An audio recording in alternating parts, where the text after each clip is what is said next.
It's 6 o'clock. I'm Simon Oxley. The headlines: Bedfordshire GP still practising despite assault allegations.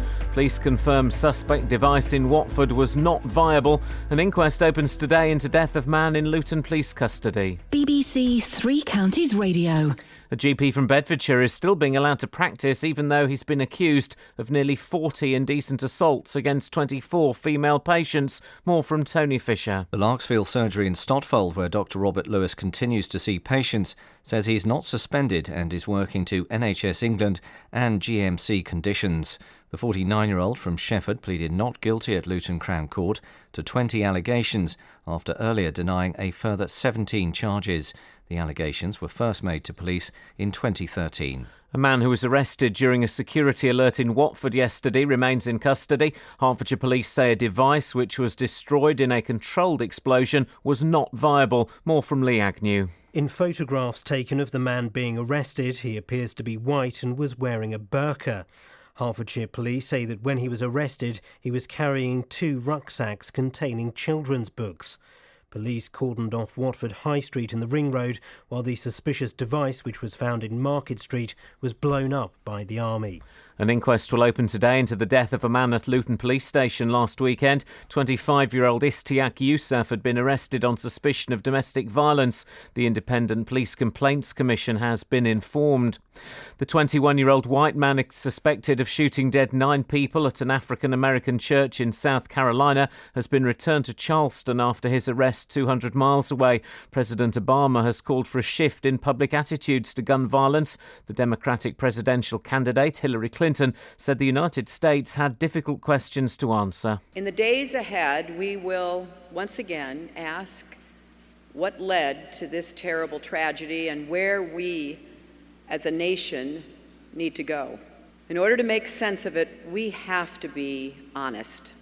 We have to face hard truths about race, violence, guns, and division. 2 women have been robbed at gunpoint by men who used a ladder to climb onto the roof of their house in Gerrards Cross and get in through an upstairs window. The women were forced to hand over jewellery and cash in the early hours of yesterday morning in Duke's Kiln Drive. Police have described it as a shocking crime and have put on extra patrols in the area. Luton North MP Kelvin Hopkins and Wickham Steve Baker are among MPs from 3 parties who have formed a group which hopes to set up an official out campaign in the European Union referendum. The group includes former Conservative Cabinet Minister Owen Paterson and UKIP's only MP Douglas Carswell. In sport, Rory McIlroy is 7 shots behind the leaders after the first round of the US Open. McIlroy carded a 2-over par 72 on Watford to host Europa League winners Sevilla in their final pre-season game before the start of the Premier League campaign. The weather mostly cloudy with the chance of a shower, feeling cooler than yesterday, a maximum temperature 17 degrees Celsius. And you can get the latest news and sport online at bbc.co.uk/3 counties.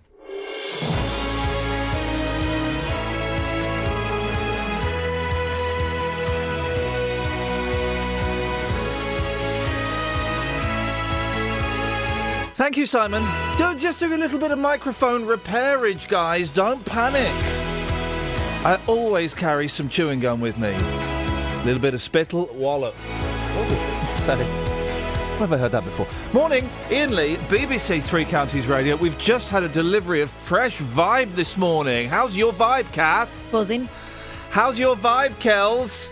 Good, man. Oh, they still won't let her have a microphone. Hey, have that green microphone. Sit there and just say, come on, guys. Everyone's missing your voice. What? Okay, that was an anticlimactic. I'm sorry.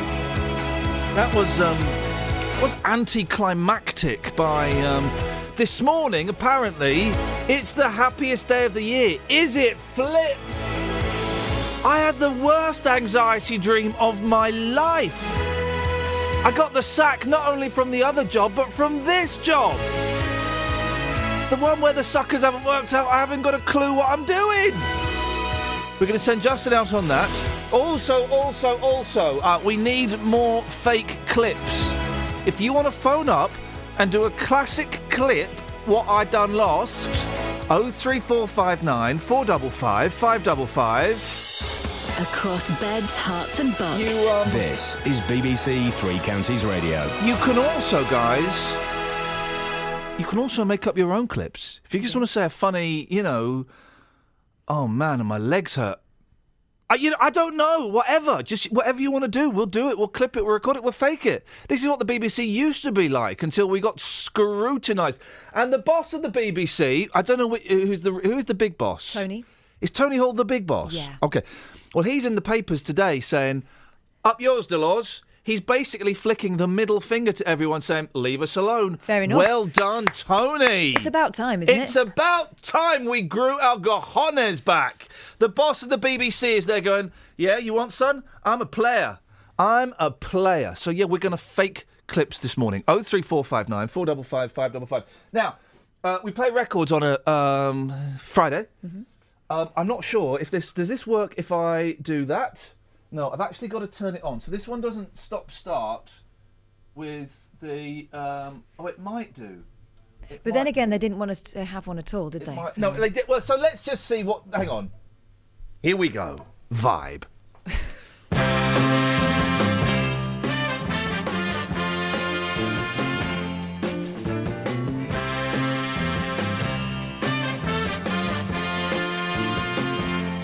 There you sit, all by yourself, baby. Everybody's dancing. You know they cannot help themselves. Oh yeah, the music's much too strong. Yeah, you cannot hold out long. All right, so get on up, baby. You know you gotta. Oh yeah.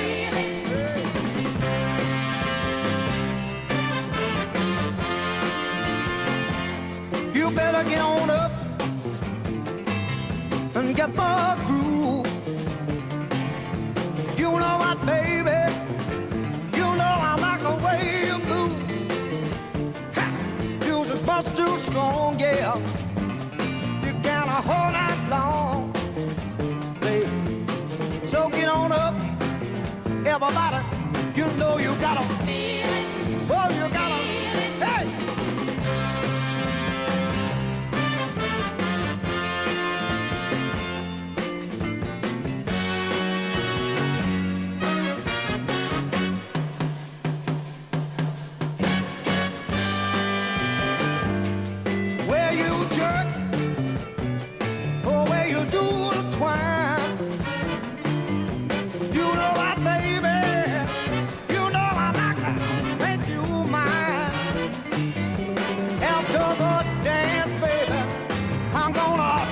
Home, all right.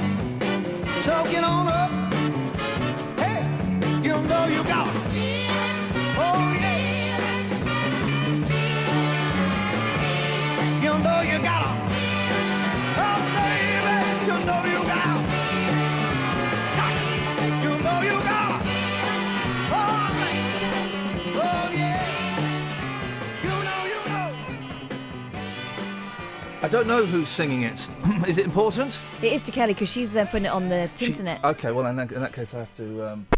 Yeah. I have to have a little. It's good though, isn't it? I like that one. I like that one. That was a 99p charity rescue from yesterday, and it is. It doesn't say. Oh. You'd have to Shazam it. It might be Wilson Pickett. It's written by Wilson Pickett. Let them have it. Yeah, let Pickett have it. They've done Pick enough it, work. roll it, flick it. Now, that was 99p well spent. I spent the most expensive 99p of my life in that shop yesterday. Yeah, My man. different shop, Nina actually. and Frederick. What were you thinking? I could have told you those guys sucked. I like the cover. There are a couple of cheese balls, and sometimes that pays off. Look at these records. I got these records here. These are 10p each, these albums. 10p each. And we've got Superbad, Cat Stevens' greatest hits, Little Richard. We got Lulu's greatest hits. But look what we... Oh, where's... here it is. Oh, the Happy Hammond of Ina Burger. Oh, and it is happy. Eating a let's- burger. Eating a burger. Eating a burger. Eating a burger. Steady. There we go. I mean, listen to this. This is 10p. I mean, this is... It's 10p you'll never get back. Eating a burger. Oh, it's the end of the song. Oh, no, it's not. It's the beginning. Ina Berger is one of 4 musical sisters, Celeste, Beatrice and Florence de Jong, This is Guantanamera. the latter well known as an organist.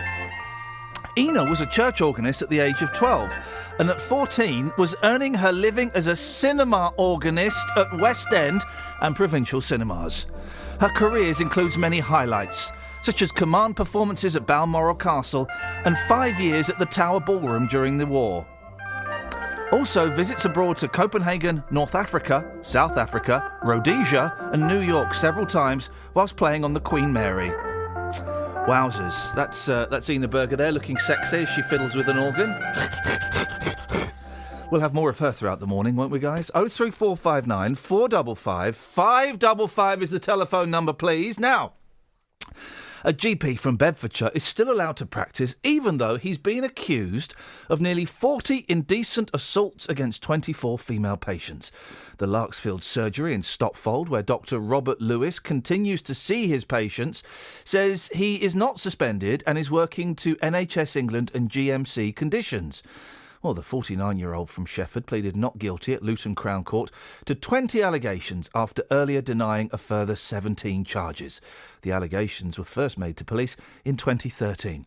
Our reporter Tony Fisher spoke to patients outside the surgery. Got a statement saying that he's still working here, even though there's allegations of indecent assault. Do you think that's right?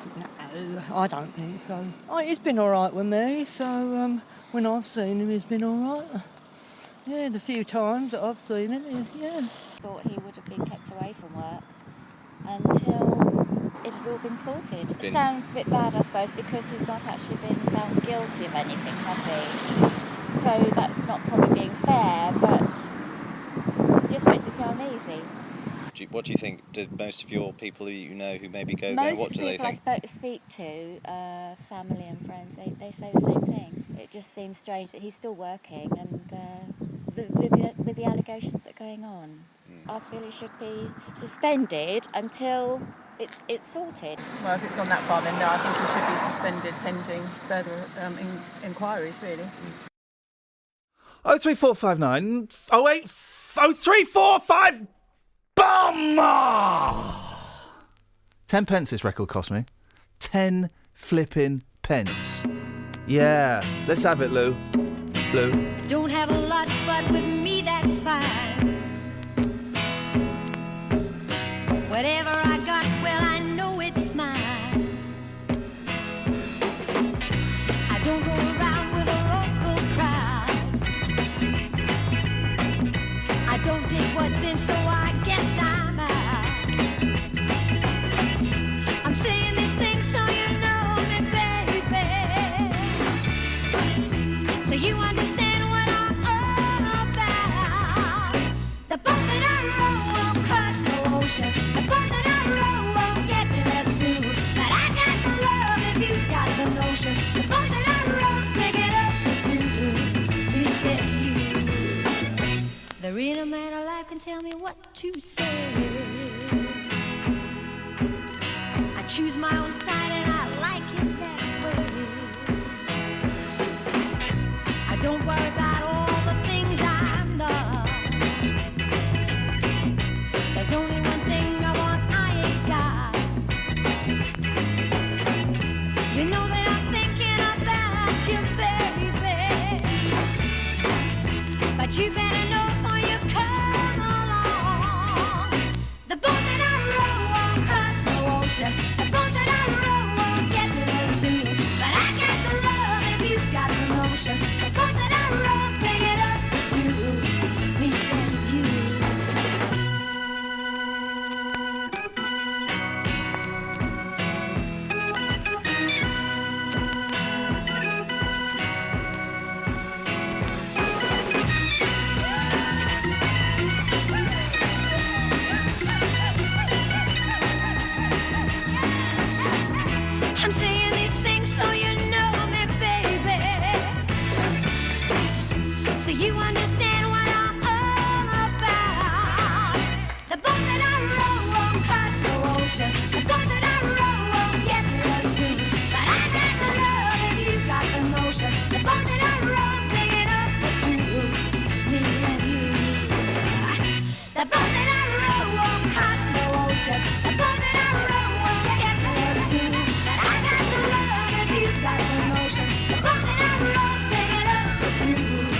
She's such a naughty lady. So naughty! Lulu! Morning, guys. Iain Lee, BBC Three Counties Radio. Let's try again, shall we? 03459 455 555. Thanks, guys. Travel news for beds, cards and bugs. BBC Three Counties Radio. It's still quiet this morning, but in Bishop Stortford on the A120 Bishop Stortford bypass between the M11 junction 8 for the Birchanger services and Stansted Road, there's temporary traffic lights there which could cause some queues when it starts to get busier. The A404 in Coleshill has electricity works going on at Wilden Lane, so that could get busy too. And in High Wycombe on the A404 at Wordsworth Road, there's roadworks going on there as well, so that could cause some delays later on. But it's looking quiet so far this morning and no problems are showing up on the train departure boards. Samantha Bruff, BBC Three Counties Radio. Thank you, Sammy.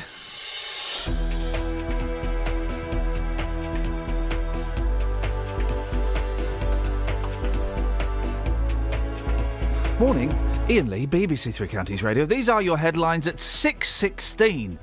A GP from Bedfordshire is still being allowed to practice even though he's been accused of nearly 40 indecent assaults against 24 female patients.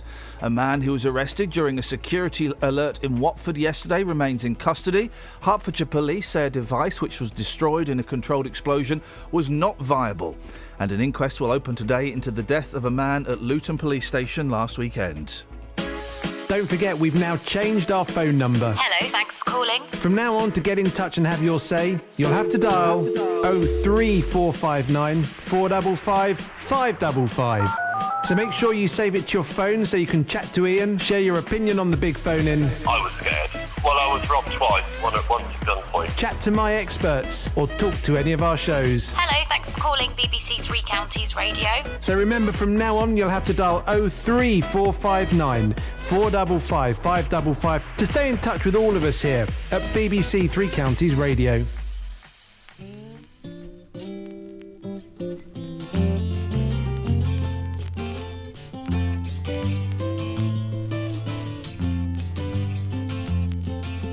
Now I've been happy lately, thinking about the good things to come, and I believe it could be something good has begun.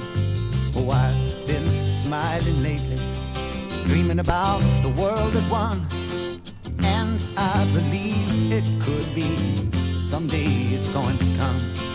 'Cause out on the edge of darkness, there rides the peace train.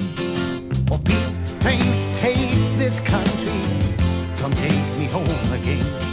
Now I've been smiling lately, thinking about the good things to come, and I believe it could be something good has begun. Oh, peace train sounding louder, ride on the peace train. Ooh, ooh. Come on, the peace train. Yes, peace train, holy roller. Everyone jump on the peace train. Come on, the peace train. Get your bags together. Go bring your good friends too. 'Cause it's getting nearer. It soon will be with you. Come and join the living. It's not so far from you. And it's getting nearer. Soon it will all be true. Oh, peace train sounding louder. Ride on the peace train. Come on, the peace train. Peace train.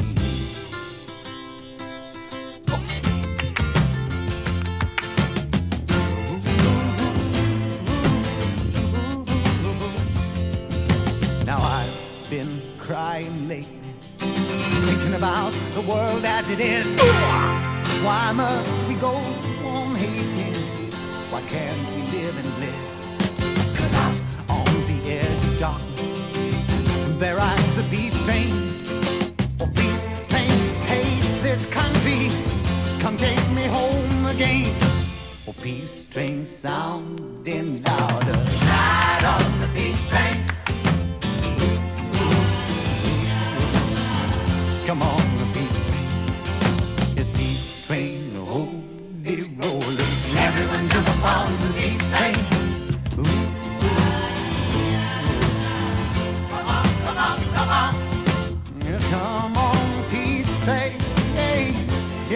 to be strong.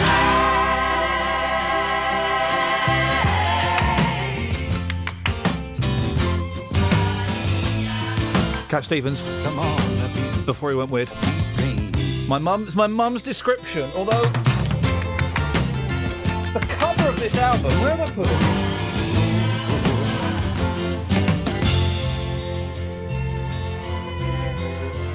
I mean, that's a Pakistani flag, isn't it? Is that some kind of?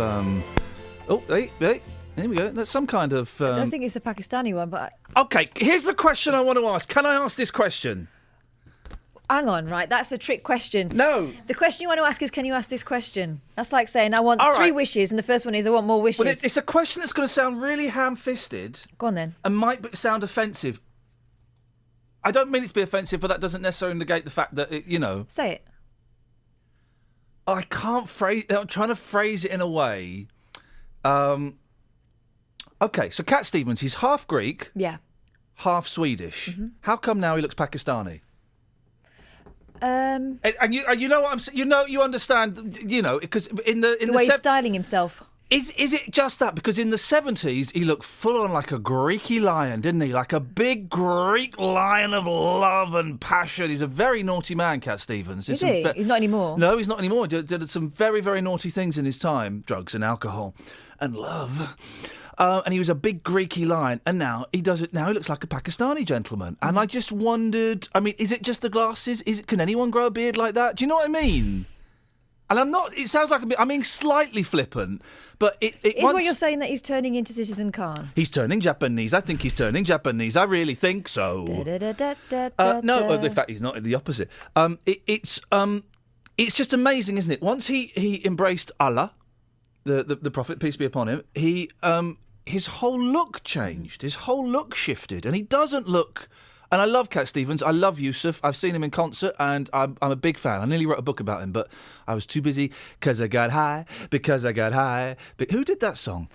Afro Man. Oh, and he's the man that punched the lady on stage, isn't he, Afro Man? Yeah, really hard. Anyway, so from Cat Stevens to Afro Man, can you make a leap from one pop star to another in such a short space of time? 03459 455 555. I thought you were going to leap from that to the Rachel Dolezal. Oh, she's just brilliant, case. Isn't she? Yeah. I think she's brilliant. I love her. Did you see the video where she kind of got busted? I've seen the video where she's exposing her bust a lot. She loves doing that. No, there was one where they were asking her, is this your father, this black gentleman? Yeah. And it was a little bit like being hauled in front of the headmaster, and, I mean, the eyes were all over the place. It was excruciating. There's more going on there. Of course there is. There's more going on there. Her, the family set up, from what little I know, this is the woman who... she's a civil rights activist. She is the head of a chapter of the National Association for the Advancement of Coloured People. And she's white. And I'm not quite sure. Has she been saying she's black, or has she been saying... She now says she identifies. She identifies with black. She looks kind of like a very light-skinned black woman in that she's got darkened her hair. Do you know who she looks like? Melanie Hill from Big Brother. That's exactly who she looks like, who I saw in B&Q once. Did you? Isn't it funny? It's such a small world. Anyway, so she has got white parents, but she's got adopted black siblings. Yes. One of whom she's adopted.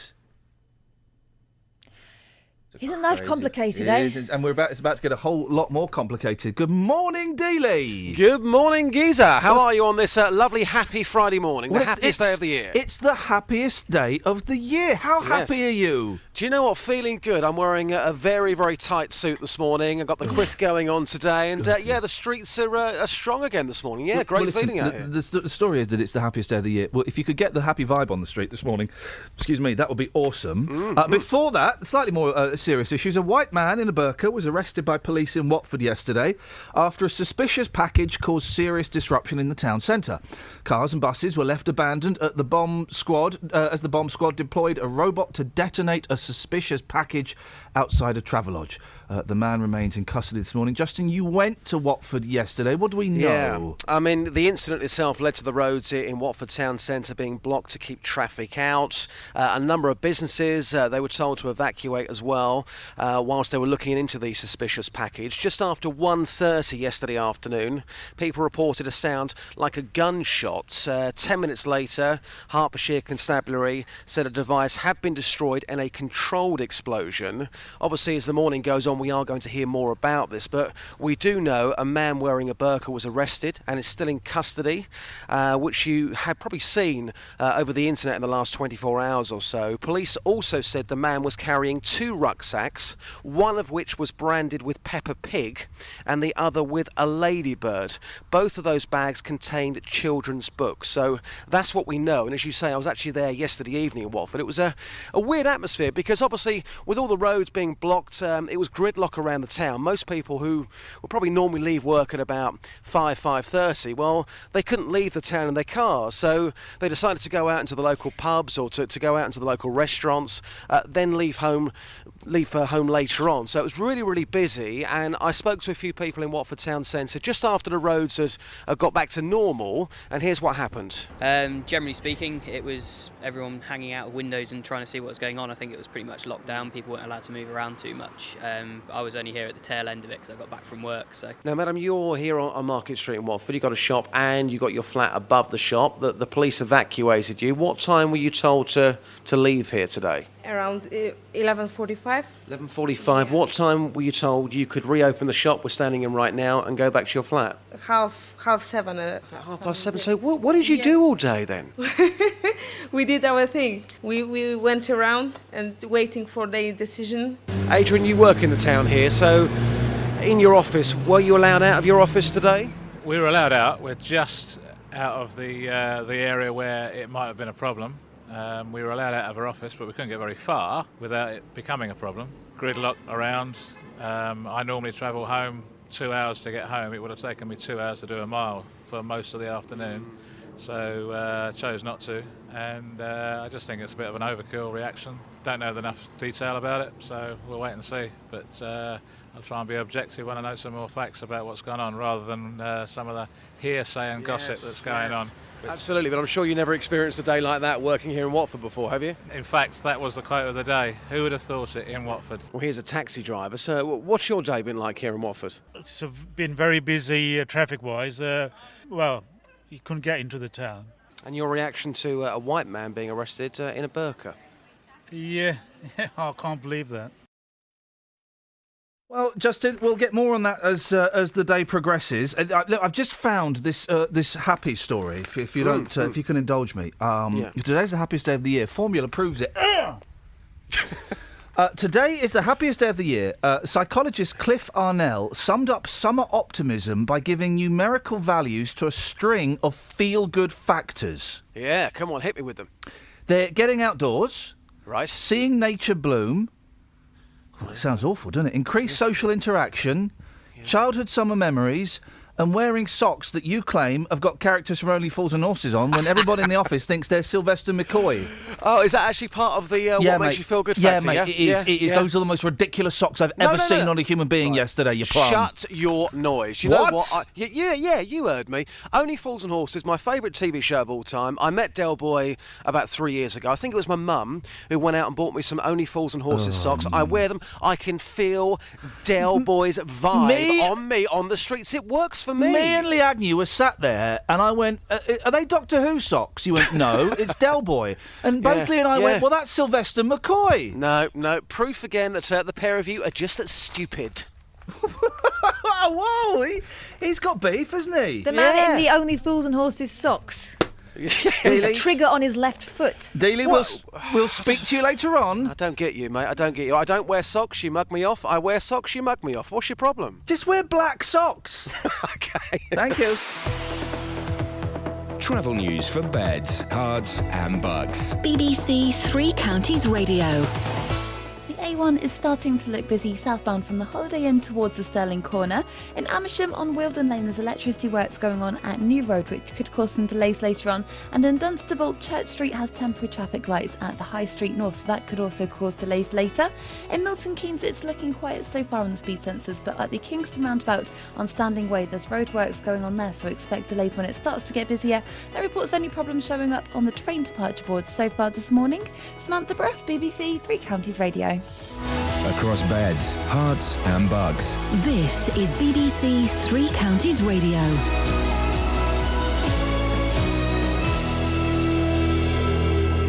It's 6:30, I'm Simon Oxley. A GP from Bedfordshire is still being allowed to practice even though he's been accused of nearly 40 indecent assaults against 24 female patients. A man who was arrested during a security alert in Watford yesterday remains in custody. Hertfordshire police say a device which was destroyed in a controlled explosion was not viable. An inquest will open today into the death of a man at Luton Police Station last weekend, and the 21-year-old white man suspected of shooting dead 9 people at an African-American church in South Carolina has been returned to Charleston after his arrest 200 miles away. Three Counties Sports. BBC Three Counties Radio. Rory McIlroy is 7 shots behind the leaders after the first round of the US Open. McIlroy carded a 2 over par 72, as did Justin Rose and Ian Poulter. The joint leaders on 5 under are America's Dustin Johnson and Sweden's Henrik Stenson.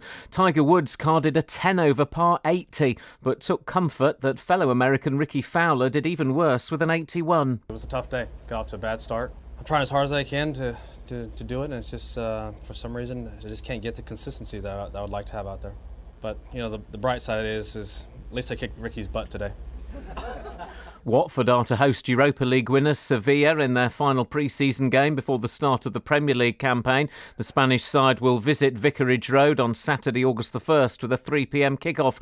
Meanwhile, the Hornets are being linked with a club record move for Argentinian winger Diego Perotti from the Italian side Genoa. And England's under-21s lost 1-0 to Portugal in their opening match of the European Championships in the Czech Republic. Here's coach Gareth Southgate. We know that generally you need 5 points to get out of a group. We probably have to win our 2 games to do that now, but there's no reason we can't achieve that. Practice starts at 9 o'clock this morning our time for Sunday's Austrian Grand Prix. Hertfordshire's Lewis Hamilton leads the Drivers' Championship by 17 points from Mercedes teammate Nico Rosberg. In tennis, Andy Murray will face Luxembourg's Gilles Muller in the quarter-finals at Queen's Club this afternoon. And in the Women's Tour cycling today, stage is in Northamptonshire. Tomorrow they race from Broxbourne to Stevenage. The race finishes on Sunday with a stage from Marlow to Hemel Hempstead. BBC Three Counties News and Sport. The next full bulletin is at 7. Don't worry, here it comes.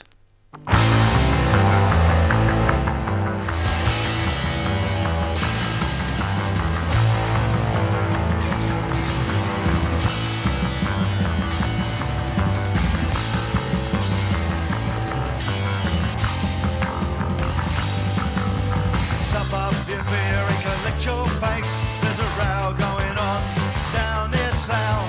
Get out your mat and pray to the west. I'll get out mine and pray for myself.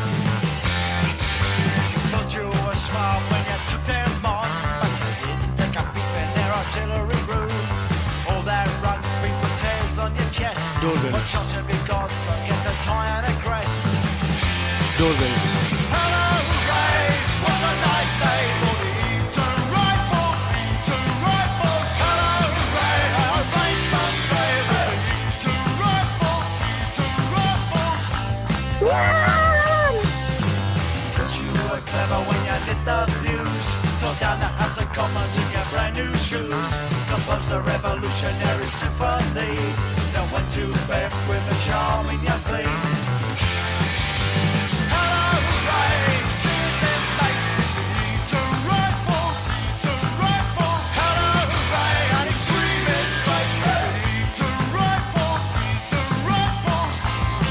It's people, guys, it's people. Let's just talk.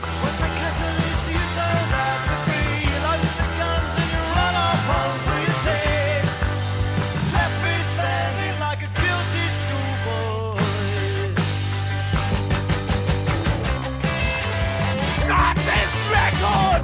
Not this record! Not this record!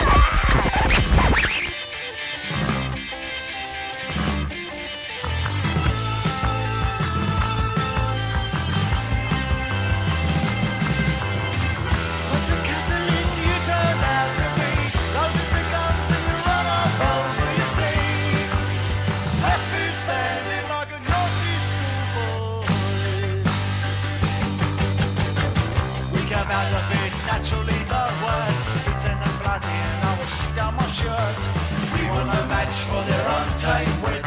Though some of the lads said they'll be back next week.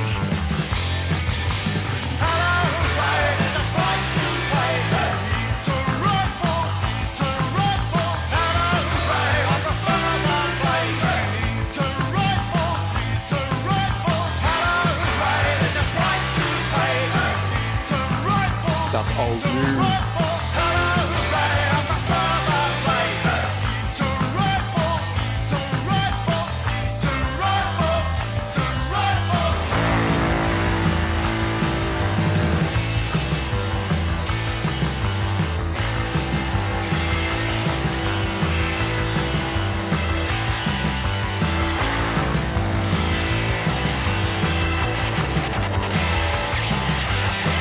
If you hear a whisper, give us a shout. I'll come around and bake your eggs.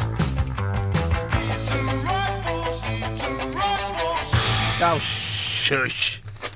You silly faux mod. You fod. It's the actual mod father, that one. It's No, not Wiggo. He's not the mod father. Wiggo's turned his back on modernism The anyway. mod father is Steve Marriott of the Small Faces, guys. 08 459 455 555 is the old number that we used to use. Just get rid of that now. Because the new one is 03459 455 555. Just clarifying that. Kelly, how many calls have we got lined up? Great news. How many calls have we got lined up now, Kels? What's happened to her voice? Gone. It's gone. It's literally gone. It's gone. That was Eton Rifles by The Jam. Did you not know?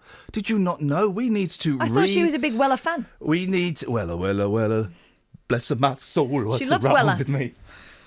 My boys last night, they love my new toy, which is basically this. Put that ready, then away. Okay, they didn't like that bit so much, but they spent my boys. They're like Justin, don't they? They spent 20 minutes going. Where's me Woody? They were wetting themselves. I'm guessing in their head, a Woody is a character from Toy Story. But they thought it was hilarious, and we were putting echo on it and rip. I mean, this is okay. This is the thing. If you've got a 5-year-old and a 3-year-old, this is the thing that had them in hysterics. Where's me Woody? Where's me Woody? Where's me Woody? Where's me Woody? They were wetting themselves. But that's the essence of 5-year-old humour, isn't it? Slightly mucky and repeat. Yeah, exactly. Let me get some mood music on while we go through the papers. Okay, good. 1, 2, 3, 4. Everything's from vinyl today, guys. It's everything apart from the BBC introducing track I forgot to play yesterday. Yeah. That won't be from vinyl. I'm sure that's available on vinyl. In some... I'll put some crackle on it, don't you worry. Right, what you got in the papers? More than 4 in 10 Brits don't deserve to go on holiday, according to me. According to the Mirror, more than 4 in 10 Brits pack tea bags in their case when they travel abroad. Do you remember? You won't. You're a little bit younger than me, but I remember going on a holiday to Spain for the first time. And Don't drink the water. Don't drink the water. I must have been 8, so it would have been 1981, and my mum took with her like a little like a thing that you put in a cup. An element, thank you. You put an element in the cup, you would plug it in, bearing in mind that the plug system was different, and it would heat the water up to make a cup of tea. I remember I sat there for about 45 minutes going, well, it's nearly warm enough, and it was tepid. Because those travel adapters never quite worked, did they? No, and you don't get the same, they haven't got the same juice over there. They don't have kettles over there. No. Not at all. Well, I think they do now. No, they don't. No, I think they do now. Listen, I'm telling you, they don't. Well, they have what we've got here, the boiling hot water tap now, where you can just pump it straight off into your cup. But not in the houses. They use a pan. Oh, those... Seriously? No, or they one don't. Of those, they But do, you or hang they're out those with- espresso machines. You hang out with peasants. I hang out with the hoi polloi. No, hang on, they I'll are have the you know peasants. my friend's husband is a police officer. Are the hoi polloi the peasants or the posh? Hoi polloi, I think, are the... Oh, no, they're a Chinese family. Anyway, it doesn't matter. He's a Chinese kid I used to go to school with. Thanks. Good one. You're very welcome. What have you found in the... Oh, you're doing a paper story, I aren't was you? doing one, yes, yeah. mate. All right, mate. Let me finish it. Being able to make a good brew on holiday is a priority for 42% of people who don't deserve to go on holiday, while biscuits are a must-have taste of home for 1 in 4. Oh, hang on, here we go. The study by Pot Noodle also found 1 in 10 hate foreign food. Then don't go abroad. If you don't like foreign food, if you don't like it when it's too hot or too cold, you don't like foreigners, don't go abroad. Don't spoil it for everyone else. Don't go abroad. Well, say every time we go to Greece, and we're going to Greece again this year, We go. You are taunted by places that offer the X Factor Live and Ginsters. I mean, really, I want some moussaka. And they have a wonderful chain, a fast food restaurant called Fat Boys. Fill me with as many Fat Boys as you can. Get as many of those Fat Boys rammed down my throat, please. Don't they do caps for if you do a challenge and you can have "I love Fat Boys" on your head? Yeah, I think you can get an "I love Fat Boys" somewhere on your body. Yes, and I love Fat Boys. It's a great name for a restaurant, Who isn't doesn't? it? I say restaurant. I mean, really. This album, 10 pence. I mean, come on, guys, everybody, let's pretend we're playing the keyboard. Do a bit of a wink and a wave. What are you doing, Kelly? I'm saying play the keyboard. Oh. Not Elton John style. That was frenetic. Yeah. Anyway, anything else? Yeah, I can do. Hang on. Well, here we go. This is news. You mean you didn't know this already, guys? Washing machines are impossible to repair. Kelly, what song are you thinking of? Washing machines live long, go with cow, go. Thank you. I could see your face light up there. That is the thing, isn't it? When you get washing machines, live long. Well, I don't use those, and my washing machine's all right. Washing machine. Well, you don't know how long it would live with them. Not bothered. Washing machine manufacturers have been accused of making appliances that are so costly to fix it's cheaper to buy a new one.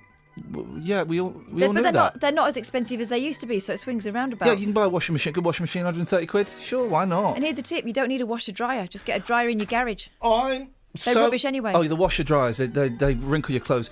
I'm so old that if my wife was a gladiator... No, I'm so old that I remember when my nan got her first fancy washing machine that wasn't like a top-down, it had these like big giant plastic cards that had the programme on, and we thought it was the coolest thing, and you had to slot... It's massive... It's like a sort of Fisher-Price record. Did they have knobs on or holes? They had knobs on, and you had to shove it in the machine, and that was the programme as to whether it would do a hot wash or an even hotter wash. I'm so old, I remember when my sister thought you had to be posh to have a toaster. Oh, I really was a late adapter to the toasting phenomenon. A grill pan. Under the top of the oven. Leading brands have changed the design of their machines so they're virtually impossible to repair, said Nosy Do-Gooders Witch.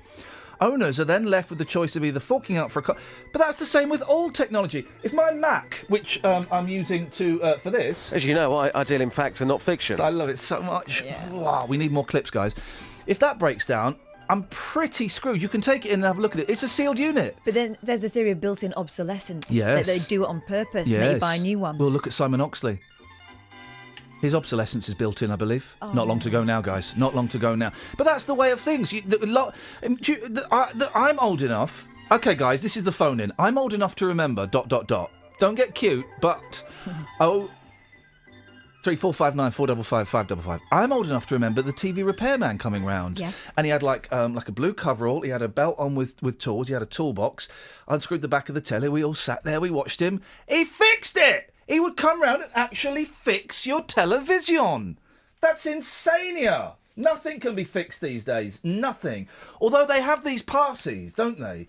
Where if you break something and you don't want to chuck it away, you go to a party and there's loads of geeks there that will go, yeah, I can do radios. Let's have a look at that. Yeah, I can do that. And they'll fix it for you.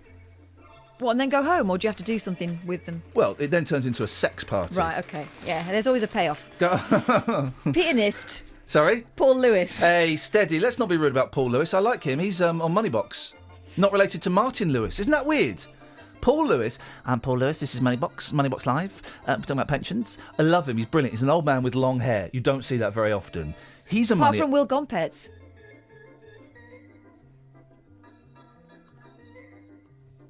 Kelly. Who's Will Gompets? I don't know. Okay. Yeah, apart from Will Gompets. He's like an arts correspondent for the BBC, and he's got what should be a comb over, but it's not. Yes, he's bald but got long hair. Yeah. We've done the bald ponytails before, but I'm always happy to do more. Mick Fleetwood, the king of the bald ponytails. But Paul Lewis is brilliant. Honestly, I think he's brilliant. But he's a money expert. Martin Lewis is moneysavingexpert.com. They're not related. I mean, it's just the world is crazy. It is, isn't it? Just you tell me there's no God. You tell me there's no Jesus. When that happens, he duplicated that, didn't he? Didn't he? Just go on. Pianist Paul Lewis. Yeah. Wait, had to pull out. Oh, a pianist pulling out of 2 concerts after injuring himself. Guess how? Oh, let me think. Hang on. Well, Kelly's miming something. I don't know if... I think that's doing his scales. No. Oh, the thing fell down on his fingers. No. It chopped his fingers off. No. Oh, guys, this is intriguing. Stay tuned and find out after this. Travel news for beds, cards and bugs. BBC Three Counties Radio. On the M25, it's starting to get busy anti-clockwise at junction 19 for Watford, and the A1 is busy southbound from the Boreham Wood towards the Apex corner in Edgware, and in Finchley as well, the North Circular Road is slow from Henley's corner on the approach from the East End Road. In Dunstable, on the Church Street, there's temporary traffic lights between Church Street and the High Street North and West Street, so that could cause some delays if you're driving through there this morning. And on the train departure boards, the 6:47 service from Luton to Sutton is delayed by 10 minutes, and also the 7:04 train from Luton to Orpington is delayed. Samantha Bruff, BBC Three Counties Radio. Thank you very much, Sammy. 6:45. It is Friday, the 19th of June. I'm Iain Lee. These are your headlines, shortly to be followed by the weather. A GP from Bedfordshire is still being allowed to practice, even though he's been accused of nearly 40 indecent assaults against 24 female patients. A man who was arrested during a security alert in Watford yesterday remains in custody. Hertfordshire Police says a device which was destroyed in a controlled explosion was not viable. And an inquest will open today into the death of a man at Luton Police Station last weekend.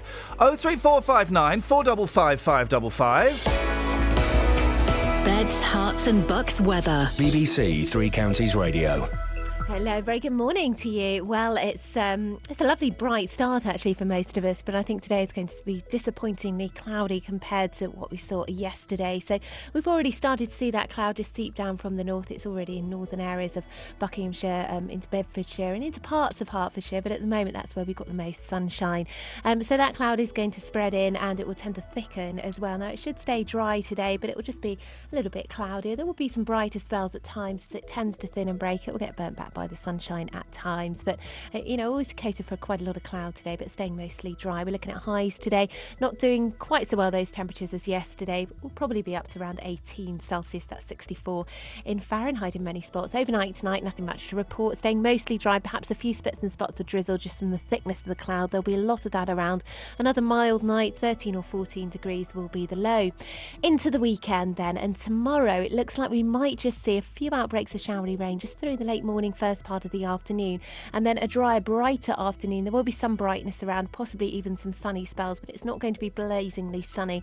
Just where we do get a bit of sunshine, just watch out, because with that heating we might see 1 or 2 showers sparked off. That's a risk rather than a certainty. So just a little bit of wet weather, or the chance of it, around tomorrow. It's going to feel quite muggy as well tomorrow, quite warm despite the relative lack of sunshine. And on Sunday, feeling a bit cooler but dry and bright. That's the forecast. Every weekday from 3. Local stories. People in Watford are being urged to celebrate their local heroes by creating a postcard in their honour. In other local news, rugby fans are being warned to watch out for fake World Cup tickets. Roberto Peroni. Now, a metal detectorist has discovered an archaeological find in a field near Royston in Hertfordshire. Taxi drivers in Luton are demanding to be allowed to drive in bus lanes at all times. There is to be a new station at the Leighton Buzzard Narrow Gauge Railway. Roberto Peroni. Weekdays from 3 on BBC Three Counties Radio.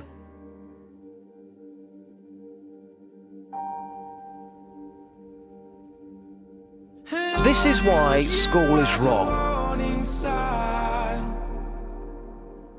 That if you talk enough sense, then you'll lose your mind. And I'll use you as a focal point, so I don't lose sight of what I want. And I moved further than I thought I could, but I missed you more than I thought I would. And I'll use you as a warning sign, that if you talk enough sense, then you'll lose your mind. And I found love where it wasn't supposed to be right in front of me. Talk some sense to me. And I found love where it wasn't supposed to be. Right in front of me. Talk some sense to me. And I'll use you as a makeshift gauge of how much to give and how much to take. Or I'll use you as a warning sign that if you talk enough sense, then you'll lose your mind. And I found love where it wasn't supposed to be. Right in front of me, will talk some sense to me. And I found love where it wasn't supposed to be. Right in front of me, will talk some sense to me.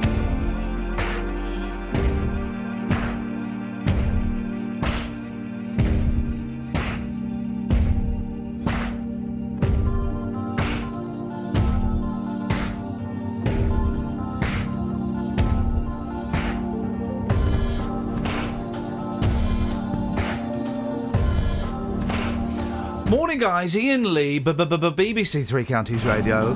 That's this week's BBC Introducing Track. I don't know anything about it. If only there was somebody here who could tell us, and fill in my gaps of knowledge. Kelly Betts. Oh, hi. Hi there. Who, why, what, where, when? Amber Run, Buckinghamshire. This song called I Found. It's their new one. Got a good video for it. I've just tweeted it. They're headlining our BBC Introducing stage at Rhythms of the World this weekend in Hitchin. Hey, and just in time for you to lose your voice again, because I noticed it came back. Yes, I know. Well, goodbye, voice. Bye, voice. Bye, voice. What else you got in the papes, Boyle? Well, anyway, pianist Paul Lewis. Oh, we're still back. Have we not finished this guy? No, you didn't find out how he didn't. injured himself. Okay, yes, and okay. why he had to pull out. Okay, let's find out. I'm looking forward to this. This is going to be Pianist great. Paul Bands. Lewis. Yes. Had to pull out of 2 concerts after injuring himself. How? He got his fingers trapped under the keyboard. He fell off his stool. No. I've got literally no. Kelly Betts. One of the keys fell off. No. And he got his finger trapped. The monkeys carrying the piano up the stairs dropped it, and he was stood behind them. Animals involved, not monkeys. Oh, dogs. No. Cats. No. Rabbits. Birds. You're miming wings, so I'm guessing it's either a pterodactyl or Paul McCartney. I mean, it's the pterodactyl of the seaside. Yes. The seagull. It ate his chips. Staving off a seagull attack. International virtuoso Paul, 43, Hey. sprained a finger when the bird dived at him as he left rehearsals with the Liverpool Philharmonic. Isn't that Spokeswoman funny? Jane Garrity said, "We're pleased he'll make a full recovery." I've sprained a finger giving the bird before. Have you? Quick draw McGraw.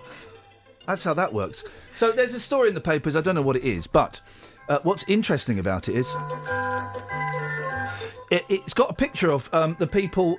Is this on the right speed? Oh no, it sounds better actually. It does. This is what it should sound like.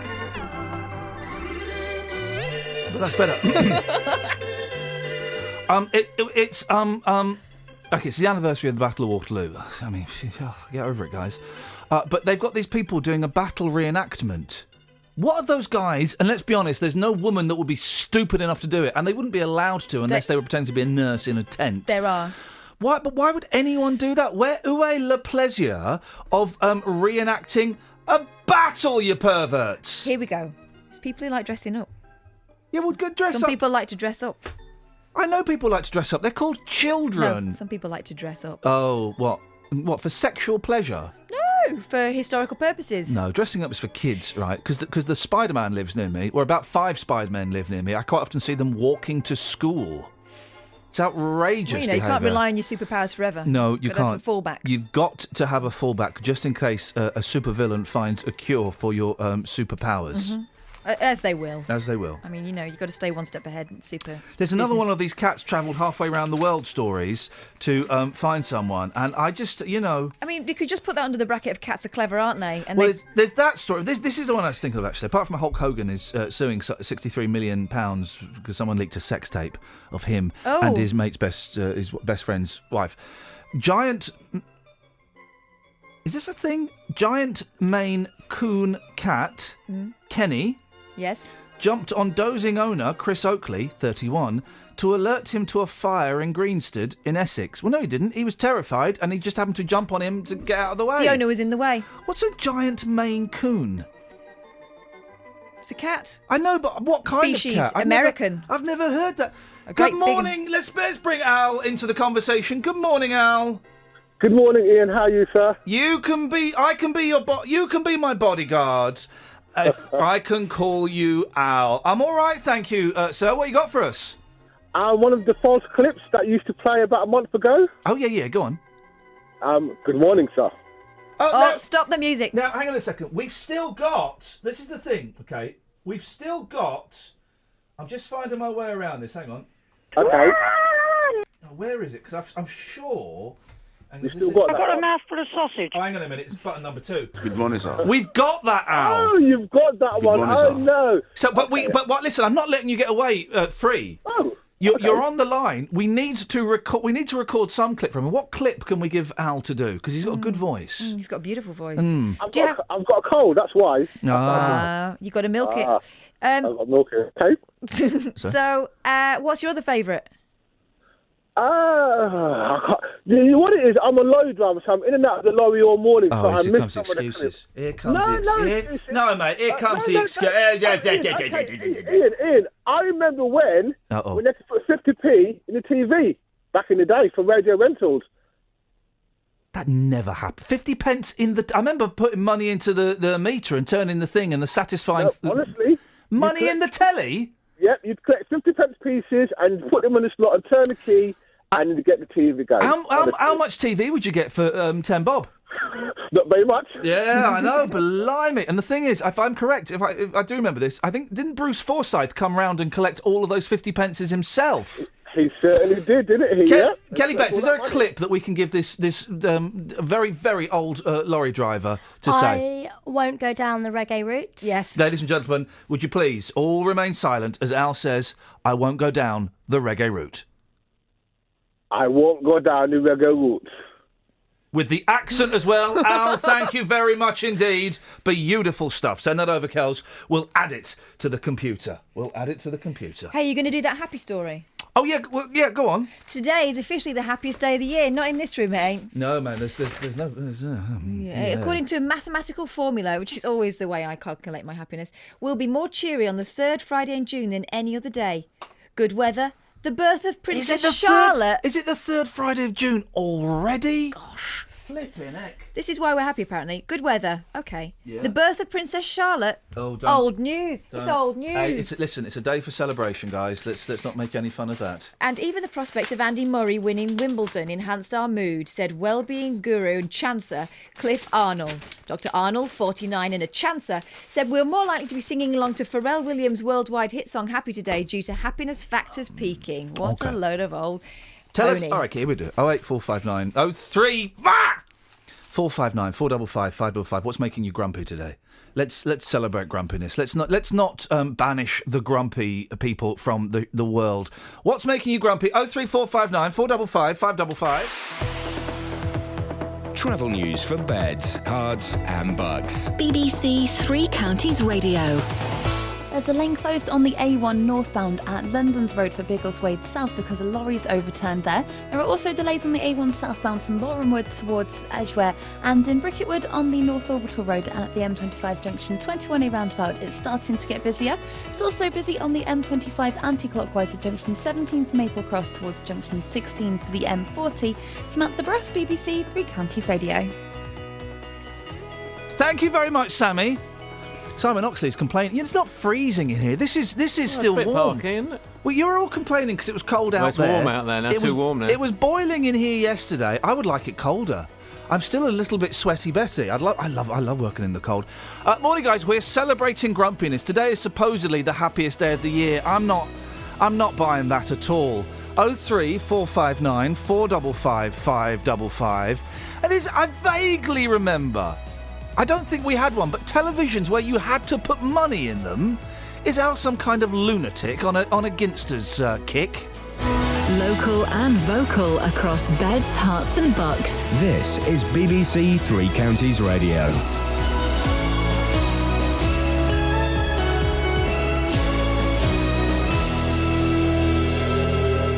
It's 7 o'clock. I'm Simon Oxley. The headlines: Bedfordshire GP still practising despite assault allegations. Police say Watford device was not viable. And inquest opens today after death in Luton police custody. BBC Three Counties Radio. A GP from Bedfordshire is still being allowed to practice even though he's been accused of nearly 40 indecent assaults against 24 female patients. More from Tony Fisher. The Larksfield surgery in Stotfold, where Dr Robert Lewis continues to see patients, says he's not suspended and is working to NHS England and GMC conditions. The 49-year-old from Shefford pleaded not guilty at Luton Crown Court to 20 allegations after earlier denying a further 17 charges. The allegations were first made to police in 2013. A man who was arrested during a security alert in Watford yesterday remains in custody. Hertfordshire police say a device which was destroyed in a controlled explosion was not viable. More from Lee Agnew. In photographs taken of the man being arrested, he appears to be white and was wearing a burqa. Hertfordshire police say that when he was arrested, he was carrying 2 rucksacks containing children's books. Police cordoned off Watford High Street and the Ring Road, while the suspicious device, which was found in Market Street, was blown up by the army. An inquest will open today into the death of a man at Luton Police Station last weekend. 25-year-old Istiak Youssef had been arrested on suspicion of domestic violence. The Independent Police Complaints Commission has been informed. The 21-year-old white man suspected of shooting dead 9 people at an African-American church in South Carolina has been returned to Charleston after his arrest 200 miles away. President Obama has called for a shift in public attitudes to gun violence. The Democratic presidential candidate, Hillary Clinton, said the United States had difficult questions to answer. In the days ahead, we will once again ask what led to this terrible tragedy and where we, as a nation, need to go. In order to make sense of it, we have to be honest. We have to face hard truths about race, violence, guns, and division. 2 women have been robbed at gunpoint by men who used a ladder to climb onto the roof of their house in Gerrard's Cross and get in through an upstairs window. The women were forced to hand over jewellery and cash in the early hours of yesterday morning in Duke's Kiln Drive. Police have described it as a shocking crime and have put on extra patrols in the area. Luton North MP Kelvin Hopkins and Wickham Steve Baker are among MPs from 3 parties who have formed a group which hopes to set up an official out campaign in the European Union referendum. The group includes the former Conservative Cabinet Minister Owen Paterson and UKIP's only MP Douglas Carswell. In sport, Rory McIlroy is 7 shots behind the leaders after the first round of the US Open. McIlroy carded a 2 over par 72 and Watford are to host Europa League winners Sevilla in their final pre-season game before the start of the Premier League campaign. The weather mostly cloudy with a chance of a shower, feeling cooler than yesterday, a maximum temperature 17 degrees Celsius. And you can get the latest news and sport online at bbc.co.uk/3 counties. Thank you, Simon. Well, I've been sent a picture of... we're talking about Maine Coons. It's a cat, okay? They're flipping massive. Scott sent me a picture of his brother, who is either a midget or that is one huge cat. You could put a saddle on that and ride it. Blimey, O'Reilly. Why do people have big pets? I am toying with the idea. Shh. Of getting a dog. Shush. Shush. Shush. Shush. Toying with the idea. I'm toying with the idea. You right, Kels? You have to get a dog. Only because I'm doing a lot of walking at the moment and I'm seeing a lot of dog walkers. I think, oh, it'd be nice to have a little dog with me. I want a dog and I'm not allowed one, so if you have one, can I pretend it's mine? Oh, no, that's weird. So I'm toying with the idea. But I wouldn't get a big one. I'd get like a tiny one, not a Yorkie, because they're horrible little things. But like a small dog. You want a terrier? Border collie. No, too hairy. Too hairy, Anyway, I'm not going to get one. But if I did, I'd get a small one. I've got a cat, small, got a rabbit. You can get giant rabbits.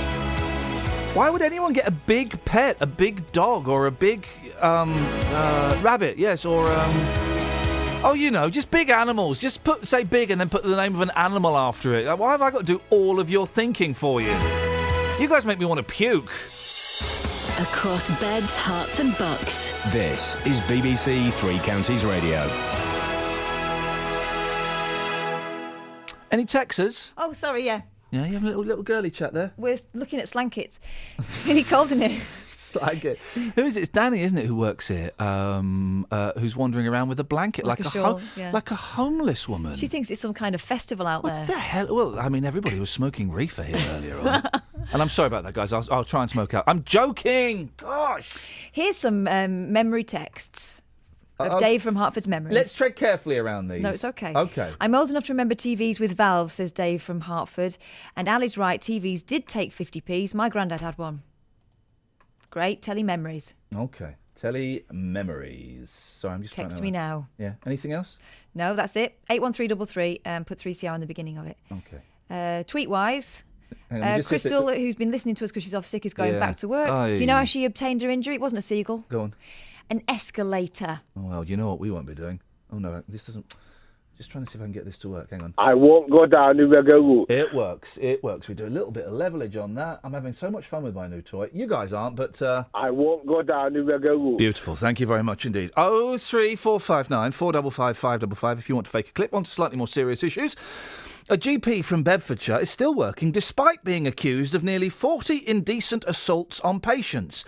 The Larksfield surgery in Stotfold says Dr Robert Lewis has not been suspended and is working to NHS England and GMC conditions. Well, the 49-year-old from Shefford pleaded not guilty at Luton Crown Court to 20 allegations after earlier denying a further 17 charges. The allegations were first made to police in 2013.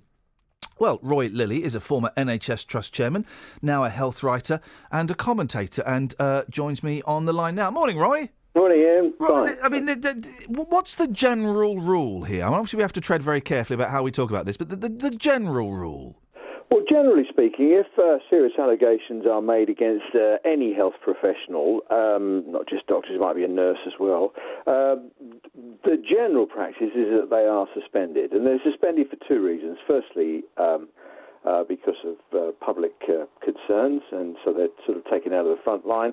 And secondly, to protect the clinician themselves, really, so that they're not just subject to any sort of ongoing tittle-tattle or abuse or what have you. So, generally speaking, when they go off on gardening leave, they're usually paid their full salaries, and then they're replaced until such times as there's a police inquiry. The Crown Prosecution Service, if it's involved, decides whether or not there should be a prosecution. Then there is a prosecution, and if the clinician is found guilty, then the General Medical Council step in and withdraw the registration on the General Medical Register, and the doc can't practice anymore, or maybe for some years, or with conditions, or what have you. So it's a very long and laborious process generally. I was interesting. You said that if a doctor was suspended while awaiting trial, or while a crime was being investigated, that they'd be they'd still get paid. Yes. The idea of suspension is not in any way to apportion blame or to imply guilt or innocence or what have you. It's just to take the clinician out of the firing line, so that they're not subject to tittle-tattle or any awkwardness in the workplace where people say, I don't want to be seen by him or what have you. They're just kind of parked, and in the NHS they call it gardening leave. I would... treading so carefully. Is it unusual for a doctor to continue practising after allegations like this? Well, if the allegations are old allegations, for example, if they were made in 2013 and it's now 2015, something like that, then it's not impossible that they would be continuing to practice. But generally speaking, if there are serious allegations, it is unusual for a doctor or a nurse to continue in practice. Of course, in this particular case on which we can't comment, we don't know the full circumstances and we don't know the full strength of what the allegations are and are they historic, and all the rest of it. But generally speaking, the idea is to take the clinician out of any sort of embarrassing situations where, a doctor, a patient might add to the complaints, maliciously or what have you. It's really for the good of the clinician. Of course, a clinician could keep practicing if they were chaperoned. So if, for example, there was always a nurse present or another doctor present. One would have thought that a surgery would have been keen to keep the patient's minds at ease and would suspend a doctor just as a matter of best practice. Is there a shortage of GPs or something? Would the surgery struggle if a doctor was suspended indefinitely? Well, there is a huge shortage of GPs, but it was important not to link the two issues. Shortage or not, they would be expected to follow best practice, and indeed, the GMC might suspend the doctor's place on the register until there's a proper inquiry. So they could do that as well. These are, this is shark-infested custard, to talk about because it's really difficult. And, everyone's innocent until they're proved guilty, whatever the allegations might be, and the allegations are denied and so on. But it's a very complicated and very sensitive area. Roy, I appreciate you tiptoeing delicately through that with me, and I think we were on the right side. So thanks very much. You're welcome. Thank you, Roy. Roy Lilly, former NHS Trust Chairman. Interesting, is it? I think we got away with that, didn't we, Catherine? We managed to tiptoe around the legalities. I think so. I mean, it's very, very tricky indeed. It is, isn't it? OK, 03459 455 555 is the telephone number if you want to give us a call. You can text 81333. Start your text 3CR. Or if you wanted to, of course, you could always send me an email, ian.lee@bbc.co.uk. This is Iain Lee on BBC Three Counties Radio. I've lost me a bit of paper with the answers on it. Where did I put the answers? Have you got any texts? texts? The papers? Have you got any texts? Let's have a look at the texts and see, because at the moment I think it was just the old telly memories I had. Let me just have a quick refresh of this. Yes. Shirley says we had to put 50p in the TV. It must have been the 1970s, and you got a rebate when they came to count the money. Really? Yeah. I don't remember. I mean, I rented a video recorder when I was in my 20s. In my 20s, we rented a flipping video recorder, and I was responsible to go round to. I guess it was Radio Rentals. I don't think it was Rumbelows at that point. And pay for it. I had a video recorder in my bedroom. I didn't want to get involved. No one else would pay me. I didn't want to get involved. My mate was still renting a telly in the 1990s. I didn't even think you could do that anymore. That's what I just said. My story was the same story. Oh. Yeah. But a telly, but your video's different. Well, I mean, your telly's your fundamental. You should be able to sort that out yourself. Rental, a radio... No, mental, radio rentals. We're also getting dog recommendations. I mean, how seriously are you... let's back away from this. I'm just... Because there's talk of cockapoo. Well, a cocker spaniel might be nice. But let's back away from this, guys. I don't want to... I mean, they're offering you their dogs. Oh, really? I'm getting pictures. No. We have a small dog called Kitty. I think he wants a new one. Never take a stranger's dog. Who knows what's been done to that dog? That's from Posh Damon. Soiled goods. You want a cockapoo, cocker spaniel crossed with a poodle, small but not too small, doesn't shed, super friendly and manageable. Let's back away from this. From Lisa and Hitchin. Okay, Nan bites dog. Wow. She chomps Alsatian, attacking her terrier. There's a picture of the woman's teeth. Gran June Hutton, let me say that again. Gran June Hutton was so furious when her Yorkshire Terrier Millie was attacked by an Alsatian, she bit the dog. She bit the flipping dog. The 80-year-old bravely sunk her dentures. Were they in her mouth? Was she holding them? Into the snarling beast after it escaped from her house. June said, "It was all I could think to do. He was biting my dog, so I bit him." That was the only thing she could think to do? I'd have kicked it in the face. And I'm not recommending violence against animals, but if a dog... Well, finger up the bum, of course. But if a big dog was attacking my cat, I'd kick it. There's no problem with that, is there? No, I think if you're saving your animal... So I kick it. I kick it flipping hard. I'll give it a gentle kick, see where that went. If that didn't work, wallop, have some of that. Putting your face near a snarling hound, probably not a good idea. The tragedy is I could not get a decent grip. Oh. Whether it was because of my false teeth or not, I don't know. But while the Alsatian clamped my dog in its jaws, all I ended up with was his hair in my mouth. Girls? Ring any bells? It was an Alsatian. Ever bitten a dog? No. A few foxes, though. Millie died. Oh, is that the dog or the woman? That's the dog. All right. Okay. So the dog died. Retired chiropodist, June, who had her Yorkie for a year after getting her from a rescue centre, said the owner came running up. She was very sorry. A member of the family had left the gate open and 2 dogs escaped. It was an incredibly unfortunate incident, but I don't blame the owners. Blame the owners and blame them in court. Sue the owner and get the money back, guys, for goodness sakes. Travel news for beds, cards and bugs. BBC Three Counties Radio. On the A1 northbound, there's a lane closed at Biggleswade south of the home base roundabout. That's because a lorry's overturned there and it's hit a lamppost, which has also been damaged. On the A1 southbound, it's starting to be slow from Borehamwood towards Edgware. And in Bricketwood on the North Orbital Road, it's busy at the M25 junction 21A roundabout. The M25 anti-clockwise is also slow from junction 17 for Maple Cross to 16 for the M40. There's no reports showing up of any delays on the train departure boards, though. Samantha Bruff, BBC Three Counties Radio. Sammy, thank you very much.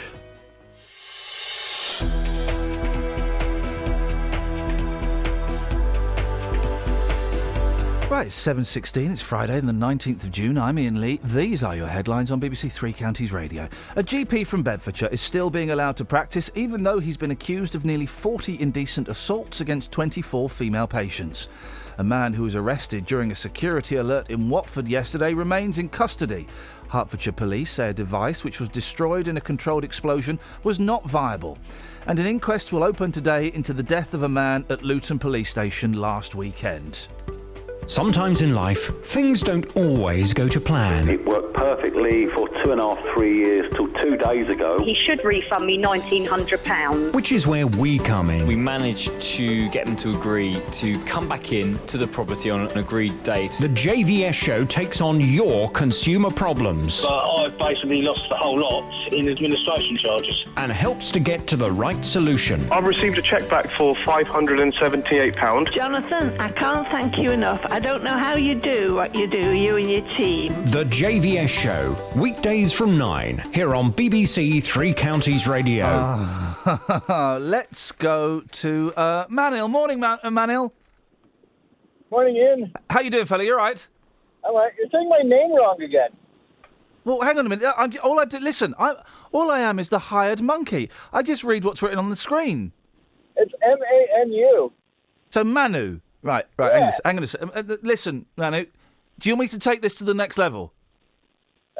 Sure. Do you want me to take this and make it go nuclear? Okay. Someone screwed up, Manu. Do you want there to be consequences? Well, the other day I called, and you had me down as Mr. T. Right. Okay. Right.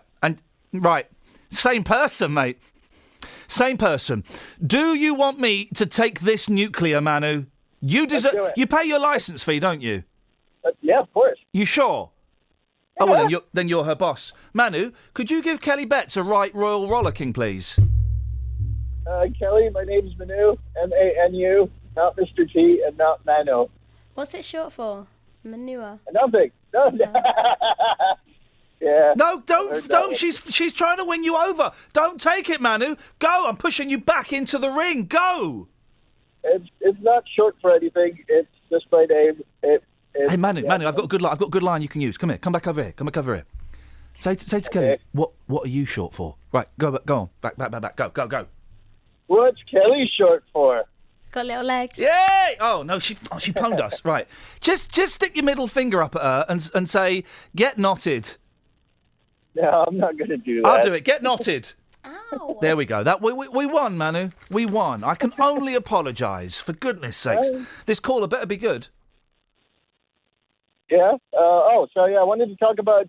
I'm old enough that I grew up watching Bugs Bunny cartoons from World War II, and Bugs Bunny cartoons? Yeah, but they always show Bugs Bunny cartoons.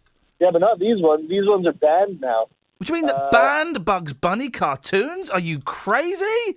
Yeah, well, during World War II, they made Bugs Bunny cartoons. There's one where he's on an island, and a Japanese pilot has crashed as well. Yeah. And the entire episode is Bugs Bunny trying to, fool this Japanese pilot and stop him from killing him and eating him. Hey, racist Bugs Bunny. And he full on does the big teeth and the eyes and makes like silly jokes about Japanese people. Yeah. Just fun. Just fun, slightly racist bants. Yeah. Mr. T, thanks very much for your call. 03459 455 555. I'm sorry, Kelly, that a caller phoned up and had a go at a member of my team like that. It's out of order. He's banned for the rest of the week. Okay. You're very, very welcome. Grumpy Jamie. Morning. Today is the happiest day of the year. Are you happy? Oh, yes, it's Friday. Yeah, why don't you sound happy then? Oh, I don't know. I never sound happy. I don't know what it is. No, you don't, do you? Never mind. Go on then, Grumpy Jamie. What you got for us? The coins and the TVs. Yes. Back in the 80s, obviously when my dad got ours, basically what they used to do is to take the money for the TV out of it, and then the rest of the money would come back to you. What do you mean the rest of the money? What do you mean the rest? Well, basically you used to have to put 50p in to watch it, yeah, and then however much it'll cost to buy it, they'd used to take a percentage per month. So if it was £10, they'd take the £10, and whatever was extra, they'd give back to you to put back into the machine. Why didn't you just pay £10 a month? Haven't got a clue. Don't know how it worked back then. All but right, that's mate. what my dad told me. I was just asking. Calm down. Sorry, mate. All right, calm down. Okay. All right. I'm banned. Yeah, for the rest of the week. Thank you very much. You're welcome. 03459 455 555. There's a strange vibe to the show, Boyley. No, it's not me doing it. No, it must be me then. No, it must be Dealey. I blame Dealey. No socks. Is he wearing socks today? Do we know? Has he got footwear on? He's standing up. Hang on. Show us your feet. Oh. No, he showed me his middle finger. I'm not sure. Come on, show us your feet. Socks. Yeah, are they the same ones? The Only Fools and Horses There's ones? some comical socks, I think. Dearie me. Okay, right. 03459 455 555 is the telephone number. If you want to give us a call. A member of the family had left the gate open and the two dogs escaped. I don't blame the family. Oh, come on. It's their fault. They left the gate open. They left the gate open. Huh? Police said the attack was a civil matter. A spokesman said, advice was given to the owner of the offending dog and she will ensure it wears a muzzle where in public. This is the thing. I don't want a dog that's going to... I don't want a dog. Stop it now. Although cockapoos do look very, very cute, don't they? Now, police are continuing to question a man who was arrested during a security alert in Watford yesterday. In photographs taken at the time, he was seen wearing a burqa and appears to be white. Police cordoned off Watford High Street and the Ring Road while the suspicious device was blown up by the army. Professor Anthony Glees is Professor and Director of the Centre for Security and Intelligence at the University of Buckingham. Morning, Anthony. Good morning. This is an interesting one. It happened close to a church, and obviously there's been a terrible situation in America at a church recently. Can we read anything into that? Well, I think at this stage we can only speculate, and it's important that everything I say to you should be seen as speculation, because we can't be totally certain what's going on here. I think it would be fair to say that the person involved looks as if he was mentally disturbed in some way. And the police have also confirmed that the device, whatever it was not what they call a viable explosive device. Now, what does that mean? Does that mean it was just a bag full of books, or it was a bomb that wasn't built properly? What does that mean? It almost certainly means that the person involved believed that it was a bomb, but that actually it wasn't a bomb or couldn't have been a bomb. Right. Now, that is not actually the end of the story, because if this individual was mentally challenged, if we would put it like that, it doesn't automatically follow that he could not have been a security threat. People who follow this closely, like me, will recall in 2008, a chappie called Nicky Riley, who was also mentally challenged, was given a bomb by a couple of Islamists, and he tried to blow up the Giraffe restaurant in Bristol, I believe.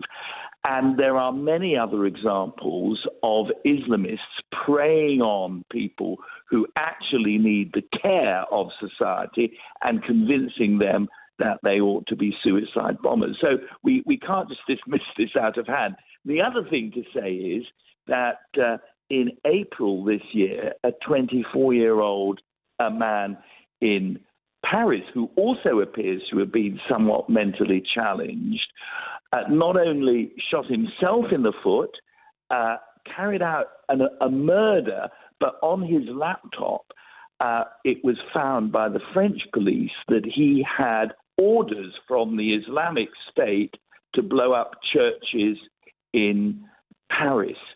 In other words, there could be something here. The police are right to take this seriously. And, it may be a whole heap of nothing, a crackpot dressing himself in a burqa, carrying children's books. But that might not be the end of the story. There's been. Can I ask you? This is a really dumb question, but I don't know the answer, Anthony. I know you don't mind. You can indulge my dumb questions. When the police do a controlled explosion, what do they do? Do they put the bag in a steel box and blow it? What do they do? Well, there are many ways of doing a controlled explosion. What it means is that they will ensure that nobody is at risk. So, it can involve a major operation in Northern Ireland. It frequently did. Streets were cleared, houses were emptied. Normally, though, one would expect them to use a small explosive device, and that would allow them to see whether what they thought was a bomb was actually a bomb. They will have cleared the area, but this is all very scientific. I'm Professor of Security. I know, slightly out of your realm. I guess the message here is that people know what they're doing. They know what they're doing. I guess the message here is that people in Watford should go about their daily business, basically, isn't it? And maybe keep their eyes slightly wider open, but not panic or worry or anything. No, it would be absolutely wrong to panic. However, this is a matter that needs to be further investigated. Of course, the Prime Minister is making a major speech today in Slovakia about radicalisation and the need for Britain's Muslim community to step up to the plate when it comes to this. That the man in Watford yesterday was arrested wearing a burqa it could be a sign of madness. It could be an indication of something deeper going on here. So people should be aware. With these three sisters from Bradford, their 9 children going out. Last week also saw the youngest British suicide bomber ever killing himself in Iraq. There's a kind of surge of madness amongst a very small number of people. Most Muslims want nothing to do with this. Yet we need to be careful, and we need to think all the time. This is a really important point I think the Prime Minister is making. We're not doing enough at the moment to make ourselves safe. We need to be doing more. Anthony, appreciate your thoughts as always. Professor Anthony Glees, Professor and Director of the Centre for Security and Intelligence at the University of Buckingham. 03459 455 555. Travel news for beds, cards and bugs. BBC Three Counties Radio.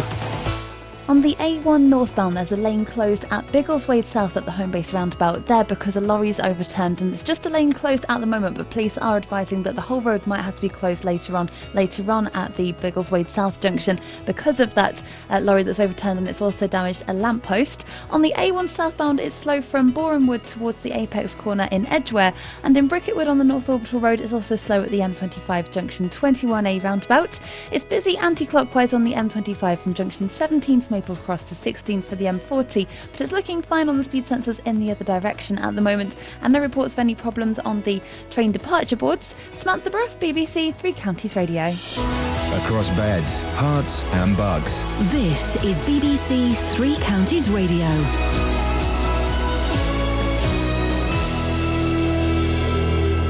It's 7:30. I'm Simon Oxley. A GP from Bedfordshire is still being allowed to practice, even though he's been accused of nearly 40 indecent assaults against 24 female patients. A man who was arrested during a security alert in Watford yesterday remains in custody. Hertfordshire police say a device which was destroyed in a controlled explosion was not viable. David Cameron will warn today that the extremist ideology of Islamic State is being quietly condoned in parts of some British Muslim communities, and an inquest will open today into the death of a man at Luton Police Station last weekend. Three Counties Sports. BBC Three Counties Radio. Rory McIlroy is 7 shots behind the leaders after the first round of the US Open. McIlroy carded a 2 over par 72, as did Justin Rose and Ian Poulter. The joint leaders on 5 under are America's Dustin Johnson and Sweden's Henrik Stenson. Tiger Woods carded a 10 over par 80, his second worst round in a major. But Colin Montgomery, at 51 years of age, is 1 under. If Tom Watson can do what he did at 59 years old, that's given everybody over 50 hope. It only came down to an 8-foot putt, and if the ball runs my way and I hole a lot of putts over the next 3 days, you never know. You could get into contention. Whether you're going to win or not, you don't know, but you could get into contention, which would be great. Watford are to host Europa League winners Sevilla in their final pre-season game before the start of the Premier League campaign. The Spanish side will visit Vicarage Road on Saturday, August the 1st, with a 3 p.m. kick-off. Meanwhile, the Hornets are being linked with a club record move for Argentinian winger Diego Perotti from the Italian side Genoa. And England's under-21s lost 1-0 to Portugal in their opening match of the European Championships in the Czech Republic. Here's coach Gareth Southgate. We know that generally you need 5 points to get out of a group. We probably have to win our 2 games to do that now, but there's no reason we can't achieve that. Practice starts at 9 o'clock this morning our time for Sunday's Austrian Grand Prix. Hertfordshire's Lewis Hamilton leads the Drivers' Championship by 17 points from Mercedes teammate Nico Rosberg. In tennis, Andy Murray will face Luxembourg's Gilles Muller in the quarter-finals at Queen's Club this afternoon. And in the Women's Tour cycling, today's stage is in Northamptonshire. Tomorrow they race from Broxbourne to Stevenage. The race finishes on Sunday with a stage from Marlow to Hemel Hempstead. BBC Three Counties News and Sport. The next full bulletin is at 8. So, let's briefly summarise what we know, shall we? The 50s, the 60s, the 70s, and finally, the 80s. Thank you, and good luck. Oh, blimey, who pressed that? Who pressed that? It wasn't me, Governor. I meant to press this. Across beds, hearts and bugs. Iain Lee and Catherine Boyle. On BBC Three Counties Radio. What?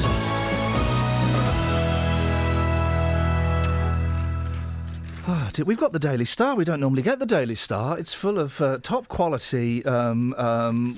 Soft porn, Dennis, of all things. Good God, why don't I get hard porn? I'm done with it. Well, yeah, exactly. Why the hell not, Dennis? What have you got for us? Well, I listened to it this morning. You were banning all sorts of people. Can I join the band?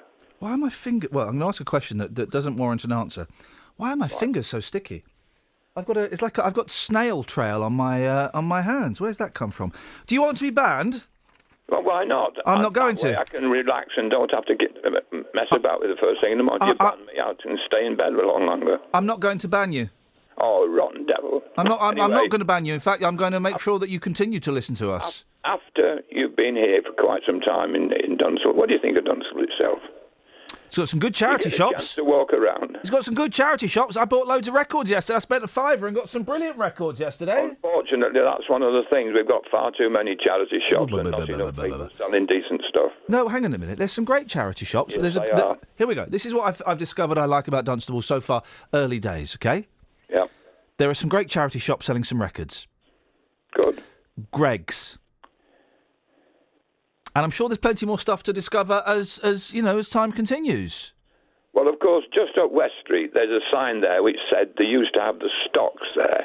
Why not put them back? Oh, and then we get people we don't like and stick them in the stocks and hand base them with whatever rotten fruit we've got. Here we go, Dennis. You're speaking of rotten fruit. You'll like this. 50 Shades sequel, Grey, was yesterday branded the filthiest novel of all time. The second one? No. This is the fourth one. This is the first. Oh, the fourth. This is the first one written from the perspective of the pervert man. Yeah, oh, lovely. Stunned readers took to the internet to share the new novel's X-rated passages as it flew off shop shelves. We need to get Matt Lockwood to record some bits. There were hundreds of graphic sex references, with Christian Grey describing in intimate detail. Oh no! The saucy romps begin 6 chapters in, when Christian asserts that lover Anastasia has probably never seen her. Oh no! But they soon become acquainted as Christian gives an explicit blow-by-blow account, really, of their first romp. Talking of his lust, the sleazy tycoon writes, her words travel directly to my... Oh, my goodness! He then adds, it dawns on me that this is the first time I haven't had the... What the heck? The book sees Christian retell the original story from his perspective. This is why Justin will like it, giving readers an insight into his sex-crazed brain. Some critics have accused... Hang on. This is unfair. Some critics have accused the author, E.L. James, of cashing in by rehashing the original story. You don't say! Really? Is it printed on asbestos? Because if not, it's going to burst into flame any minute. It's printed on asbestos or toilet paper or something, because I would flush it down the toilet immediately. Dennis, thank you very much indeed. Dennis, of course, who we took to see the motion picture experience, 50 Shades of Grey, and it was boring. Most fans were too excited to care, with many staying up until midnight so they could download the ebook as soon as it appeared online. The first book The first book went on to sell 125 million copies, netting the London mum of two a £75 million fortune. Yesterday, High Street bookshop Waterstones struggled to keep the shelves filled. A worker said the early signs are that Grey may be as big as the original. Is that a joke? And Waterstones fiction buyer Chris White added, I'm extremely confident this will be enormous. Oh, guys, come on. Really? Filth.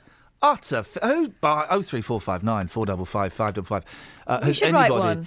I mean, she seems to fall against a typewriter and then put a few swear words in it, and then she wins. No, How's this possible? Look at the name of the gentleman they've got to speak about this. What? Marcel Nobile. No. Oh, come on. Brand guru Marcel Nobile, Knobil, said, it really is a literary phenomenon. It's brought naughtiness into the mainstream. Can we get him on? Marcel Nobile. No, we can't. No, we can't. Well, I know Dealey's out talking about it being the happiest day of the year. Maybe we'll send him out to see if... do people read in Dunstable? We'll send him out. No, not according to the charity shops, full of books. Full of top-notch books as well. Oh, some cracking stuff we saw yesterday. Cracking stuff. We'll send Dealey out to see if anybody has stayed. If you stayed... No one stayed up until midnight to buy it. That'll be people buying it around the world, where midnight is like the afternoon to them. If you're a woman who's waking up tired this morning after going and getting that book, call me now. I mean, it's just... go and read like a proper book. Or talk to your other half. Maybe... What's this show? This is a weird show. A world... There's an advert for a show above Paul Weller, next to Yes, and underneath Ralph McTell. Oh, sorry, and next to Jason Donovan, the 10 Good Reasons and Greatest Hits Tour, performing for the first time ever the full 10 Good Reasons album. Dealey, do you want to come with me to a concert? I can't believe it. How do I get free tickets? I don't want to pay for it. But look at this show. This is happening at the Royal Albert Hall. Ever wondered what it would be like to be at a Beatles recording sessions? The sessions at Abbey Road, world premiere, a live restaging of the historic recording sessions of the Beatles. What? So they're going to sulk and not talk to each other? scratching the bottom of the barrel a little bit, aren't they? John Lennon's going to be going up to the roof while he's on LSD. That's a true story. It actually happened. John Lennon says to George Martin, I'm feeling a bit queer. George says, why don't you go up onto the roof of Abbey Road and get some fresh air? Goes up there, 20 minutes later, Paul goes, George, do you know where John is? Got a little bit of wacky-backy. He said, I've sent him up to the roof. What are you doing, man? He's tripping on acid. And I had to go up and save him. Great story, guys. Great story. Thank goodness they did. Thank goodness. For music. There we go. Any texts? Let's have a look. Yeah, I've got some odd ones. I mean, do you want the odd ones as well? Yeah, I'll be honest. The vibe was there. Then the vibes kind of disappeared a little bit, and Okay. I mean, the cockapoo trend continues. Jamie's got one, and he wants to boast about it. I've got an anonymous one that says knockers. Obviously, he's still answering the doorbells or knockers debate. Well, I mean, it's easy for them to say, but we all know the correct answer, of course, is doorbells. Thank you. No. Sorry. Knockers is better. No. Well, it's on the front page. There we go. This is Mo Farah, right? This is Mo Farah. What made you think of that? Our doorbell. Testers, excuse me. Steady. Testers rang Mo Bell 1 hour. That's a weird, lazy headline. Testers rang Mo Bell 1 hour. Doping investigators rang Mo Farah's doorbells. Thank you. For an hour before the 2012 Olympics, the athlete, 32, who'd already missed one test, said, I didn't hear it! Why didn't they ring him up? Full story, back page. Drug tester... Oh, keep doing this. Drug tester rang Mo's doorbells for an hour. Doping investigators... Who's the dope in this story? Huh? Really? Knockers are better. Well, I think that's what he thinks now. Doping investigators rang Mo Farah's doorbells for an hour without reply while the athlete was inside. Double Olympic champion Farah, who'd already missed one test before the drug team's second visit, was a single failed appointment away from being ruled out of London 2012. Doorbells. You see? An hour ringing it. No one rings a doorbell for an hour. I ring the doorbell. Wait. Ring the doorbell. Wait. Knock. Leave. Exactly. But if you're very insistent, you have a look in the window to see if they're behind the sofa on the floor. Then you might go around the back, see if they're in the garden. It might have been a nice day. Well, it's in, I can't find what paper it's in because we got the papers late today, so I'm not as familiar with them as I'd like to be. But one of the papers suggests that his lawyer, his legal representative, made a video explaining why Mo Farah couldn't hear his doorbells. And it's because he was upstairs with like a noisy machine or something. Was he? It was upstairs. I can't remember what paper A fitness it is. device? Yeah, something like that. And so that's why he couldn't hear it. Now, of course, we're not suggesting that Mo Farah has in any way done anything wrong apart from missed drug tests. Or getting a quiet doorbell. Getting a quiet doorbell. And his coach, I believe, has been linked to drugs. That's so people are now kind of joining the dots perhaps a little bit prematurely. But I don't really like Mo Farah. Why? No reason. No. 2 reasons. One is the Mobot. And secondly, remember when he only did half an Olympics for half a marathon for a load of money? Yeah. Did half a marathon for a load of cash, and I thought, oh no, Mo, no. Oh no, Mo. That disappointed me a lot. So. But you normally would say a person like that was a player. Well, I love Big Bum. I'd say that. I wouldn't say he was a player. Well, look, if you can get the same money for not running as far, why would you? Phileas Mogg, trip from Oz to Northern Ireland via London. I don't believe these cats' travelling stories, because my cat, she can barely walk up the stairs these days. That's why I'm thinking of getting a dog. A globe-trotting Aussie... I'm going, hurry up, Velves, come on. We've had 14 years together. Go on, jog on. I'm not at all. When my cat dies, I will be devastated. Oh, here's a text. Why can't I hear Kelly's sexy voice? Because she ain't got a sexy voice. Dan, pervert. Iain, Dunstable better than stinking London, especially the council estate you grew up in. I didn't grow up in London, mate, but never mind. The Rec has a gym. I pump iron there sometimes. Pop in and do you a...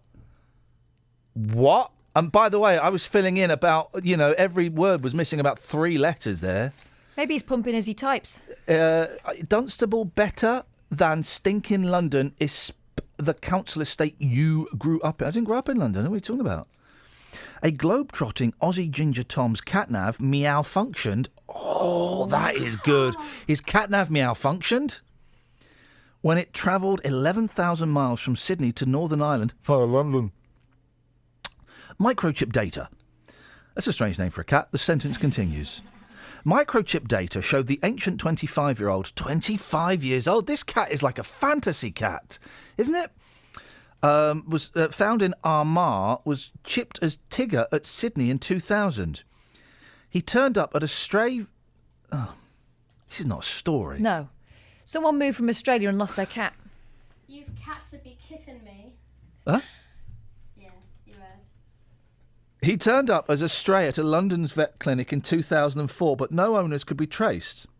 Last night, cats protection rescuers in Armagh were musing over how the plucky puss has since managed to cross the Irish Sea. They want to reunite the cat with his owner, posting online, if only he could tell us of his travels. What a stupid thing to say. He's a cat. And unless you can find a way of burrowing a camera in his eyeball, there is a way, and I'm not telling you, it's a very expensive procedure, then you'll never know. What it sounds like is this cat is feral and some people have tried to tame the littlest hobo and it just keeps moving on. Oh, I'm sorry, I know we've got to go to the travel. I'm going to... We'll play a little bit of... by the way, we can get this clip at some point, no rush. What's the story, Morning Glory? I'm going to give you a headline and then we will reveal what the story is afterwards, OK? It's a brilliant headline. So the headline is... Johnny Rotten. Johnny Rotten. Oh, no. Travel news for beds, cards and bugs. BBC Three Counties Radio. The A1 northbound has a lane closed at Biggleswade South at the home base roundabout. That's because a lorry is overturned there and it's also hit a lamppost. So there's only one lane closed there at Biggleswade South at the moment, but police are saying they may have to close the road entirely there at that point later on to recover the lorry. On the A1 southbound, it's slow from Boreham Wood towards the Apex corner in Edgware, and also having a look at the speed sensors, it's busy on all the approaches into St Albans sites this morning. It's busy on Hatfield Road and Victoria Road and London Road, especially heading into the centre of St Albans. On the M25 anti-clockwise, it's busy from junction 17 for Maple Cross to 15 for the M4. Samantha Bruff, BBC Three Counties Radio. Thank you very much indeed. 7:46. It is Friday, the 19th of June. I'm Iain Lee. These are headlines on BBC Three Counties Radio. A man was arrested during a security alert in Watford yesterday and remains in custody. Hertfordshire police say a device which was destroyed in a controlled explosion was not viable. David Cameron will warn today that the extremist ideology of Islamic State is being quietly condoned in parts of some British Muslim communities. And a GP from Bedfordshire is still being allowed to practice, even though he's been accused of nearly 40 indecent assaults against 24 female patients.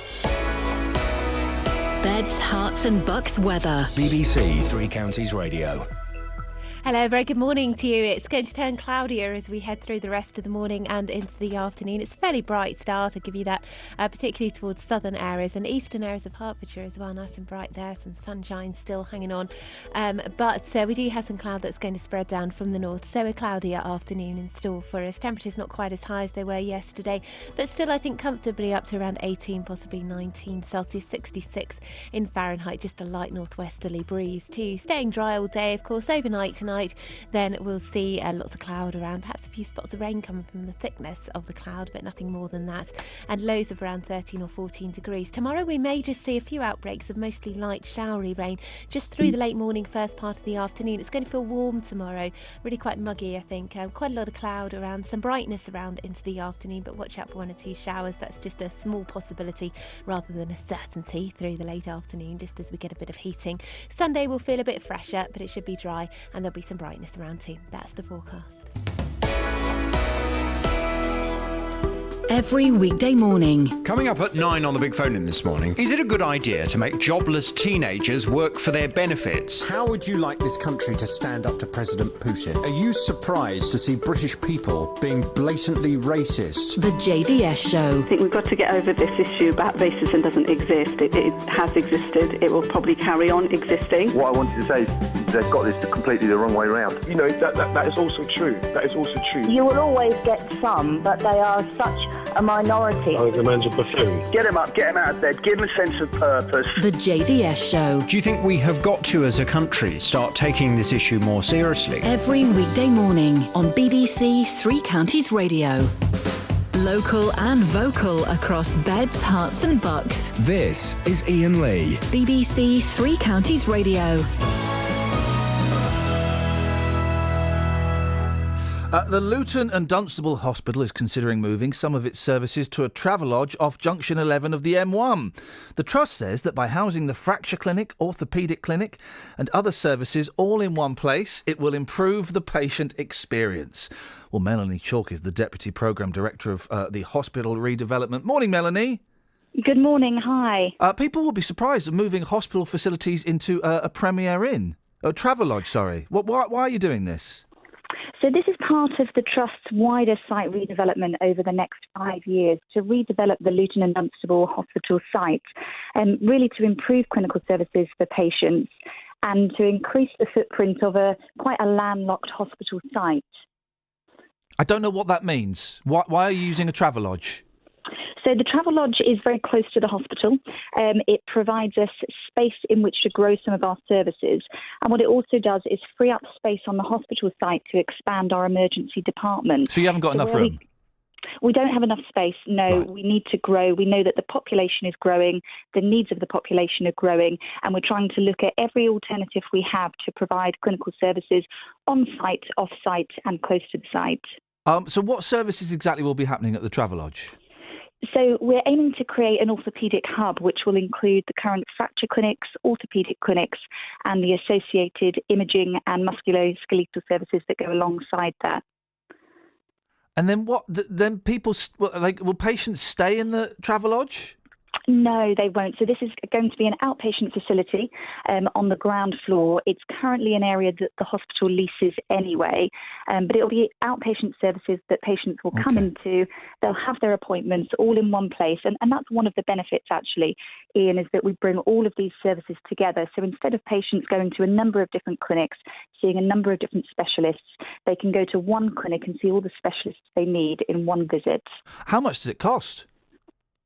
So the whole site redevelopment, our target budget is 150 million, and a small proportion of that will be spent on the Travelodge in the region of about 1.5 million.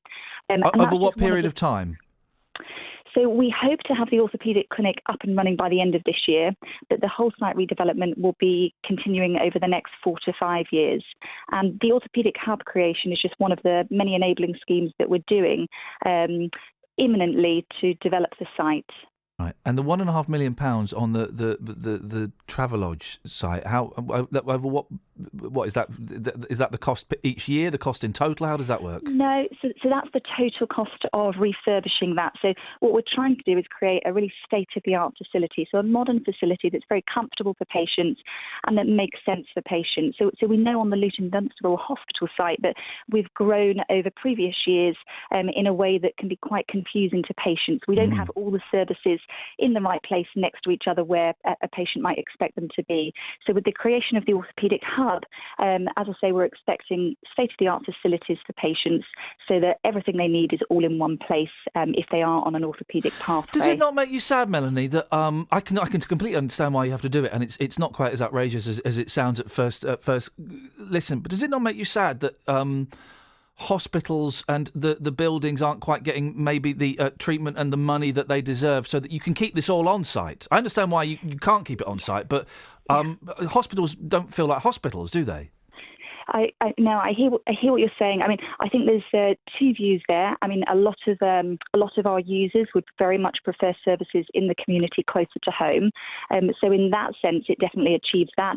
But equally, a lot of people would like all services to be provided on sites.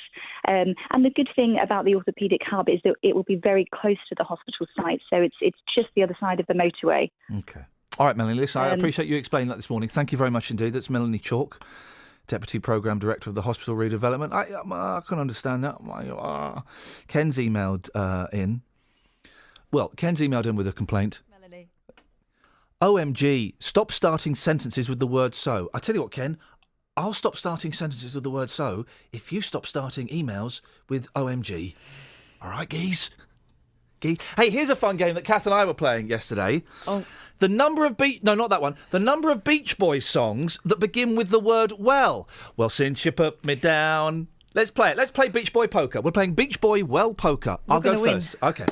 Well, since you put me down, I've been out doing in my head. Help me, Rhonda. Mm-hmm. Catherine. Well, she took her daddy's car and she cruised to the hamburger stand now. Helly Betts. Well. You're out. Well, it's been building up inside of me for, I don't know how long. Next. Well, welcome, welcome. Well, okay, yeah, that's, okay. I'm just looking at the ones that I sent you yesterday because I can't remember. They all start with well. I think I. Well, I ain't bragging, Well, but I gotta know. That doesn't start with. Does? Oh, yeah, I sent you that one. That's one of mine. Yeah. Well, East Coast girls are hip. I really dig those styles they wear. Go on. Well, that doesn't start. You might as well don't hear the well. You might as well just go, well, Kokomo. That's what you hit me with yesterday, and I let you have it.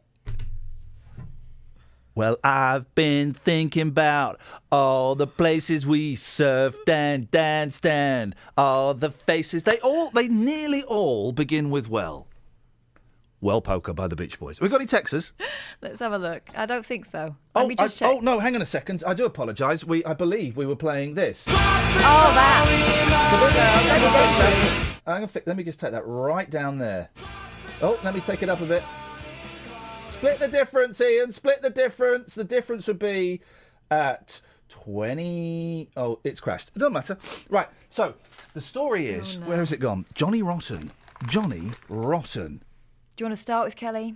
I don't really want Kelly to be involved in this game, if I'm completely honest. If push comes to shove, but... Is it to do... And apologies for this, guys, but you all know what this is going to be about. No, you don't know, guys. You don't know what it's going to be about. Is it about a prophylactic? Yeah, you do know what it's going to be about. Yes, you do. Prophylactic. That had been in someone's wallet for 6 years? No, mate. It's even better than that. 60 years? No. 600 years? No.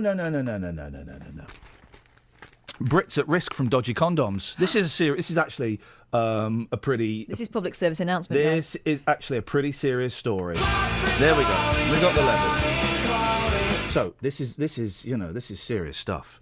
Brits are being sold fake condoms. A fake condom? It looks like a condom, but it isn't one. It looks like a condom, smells like a condom, tastes like a condom. It's got to be a condom. Which could put them at risk of unwanted pregnancies. Sorry? Did you just say that? Yeah. No. He sort of sang it. And sexual diseases. Millions of contraceptives which are likely to split or have tiny holes in them have been imported. Now here's a weird thing. The cheap rubbers... which do not meet... Is that a thing? Can you say that? Which do not... Here you go, not the other place. Which do not meet UK safety standards. Oh, here we go. Mainly from factories in China. Yeah, they come over here. They come over here. Impregnating our women. Oh, dearie. Doesn't it make you sick, dearie me? Well, a condom user, Ben Fisher, 26, an electrician from Bristol, said, I bought 5 boxes... No, boasted. Read that again. Condom user Ben Fisher, 26, an electrician from Bristol, boasted, I bought 5 boxes of 10 Durex condoms for 10 quid from a market stall. Oh, what could man. possibly go wrong with that? I used one with a girl I was seeing, it split. I put another one on, that snapped as well. We tried a third and that broke quickly too, so we stopped. I later discovered I caught chlamydia. Right, I mean, that guy really is. It's just... Kelly panicking now. Mark, why would you buy those things? There are okay, listen, you know, if you go to the market, you buy chocolate. Dusty chocolate. That ain't real chocolate. So why would you, the battery, the Duracells you buy from the market, they're not real Duracells. My granddad bought me a travel hairdryer from the market. As soon as I plugged it in France, kaboom. Exactly. Nothing you buy in the market is real. So why on earth would you buy those bad boys? Travel news for beds, cards and bugs. BBC Three Counties Radio.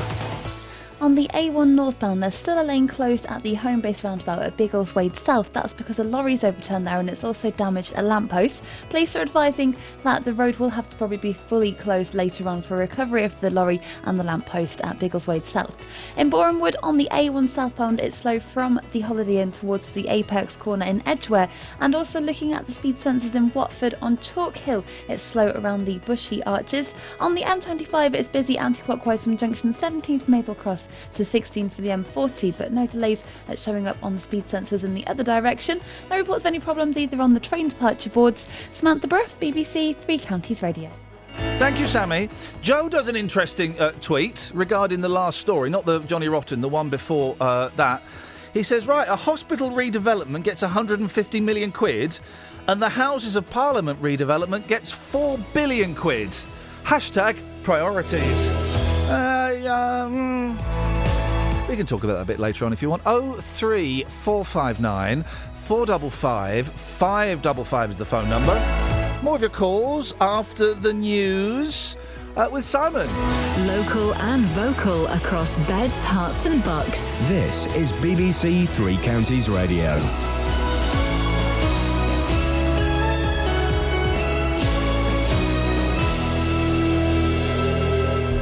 It's 8 o'clock. The headlines. Police say Watford device was not viable. Cameron to warn of support for IS among some British Muslims. And Bedfordshire GP still practising despite assault charges. BBC Three Counties Radio. A man who was arrested during a security alert in Watford yesterday remains in custody. Hertfordshire police say a device which was destroyed in a controlled explosion was not viable. More from Lee Agnew. In photographs taken of the man being arrested, he appears to be white and was wearing a burqa. Hertfordshire police say that when he was arrested, he was carrying 2 rucksacks containing children's books. Police cordoned off Watford High Street and the Ring Road, while the suspicious device, which was found in Market Street, was blown up by the army. David Cameron will warn today that the extremist ideology of Islamic State is being quietly condoned in parts of some British Muslim communities. Speaking at a security conference in Slovakia, Mr Cameron will also say the police and intelligence services should not be blamed when young people become radicalised and travel to Syria. An inquest will open today into the death of a man at Luton Police Station last weekend. 25-year-old Istiak Youssef had been arrested on suspicion of domestic violence. The Independent Police Complaints Commission has been informed. A GP from Bedfordshire is still being allowed to practice even though he's been accused of nearly 40 indecent assaults against 24 female patients. The Larksfield surgery in Stotfold, where Dr Robert Lewis continues to see patients, says he is not suspended and is working to NHS, England and General Medical Council conditions.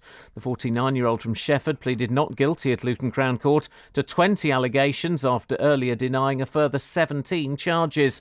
These patients in Stotfold had this to say. Oh, he's been all right with me, so when I've seen him, he's been all right. I feel he should be suspended until it's sorted. Well, if it's gone that far, then no, I think he should be suspended pending further inquiries, really. A man who's suspected of shooting dead 9 people at an African-American church in South Carolina has been flown back to the state after being arrested more than 200 miles away. Dylan Roof, who's 21, is expected to appear in court later today. 2 women have been robbed at gunpoint by men who used a ladder to climb onto the roof of their house in Gerrard's Cross and get in through an upstairs window. The women were forced to hand over jewellery and cash in the early hours of yesterday morning in Duke's Kiln Drive. Police have described it as a shocking crime and have put on extra patrols in the area. Luton North MP Kelvin Hopkins and Wycombe's Steve Baker are among MPs from 3 parties who formed a group which hopes to set up an official out campaign in the European Union referendum. The group includes the former Conservative Cabinet Minister Owen Paterson and UKIP's only MP Douglas Carswell. In sport, Rory McIlroy is 7 shots behind the leaders after the first round of the US Open. McIlroy carded a 2-over par 72, and Watford are to host Europa League winners Sevilla in their final pre-season game before the start of the Premier League campaign. The weather, mostly cloudy today with a chance of a shower, feeling cooler than yesterday, a maximum temperature 17 degrees Celsius, and you can get the latest news and sport online at bbc.co.uk/3 counties. So boobs, it's not new, it's not new, it's not new, it's not new.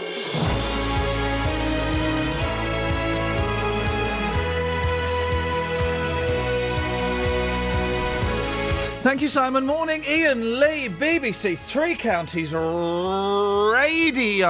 It's 3 minutes past 8. I'm trying to walk at least an hour every day, and man, my legs are flipping killing me they are.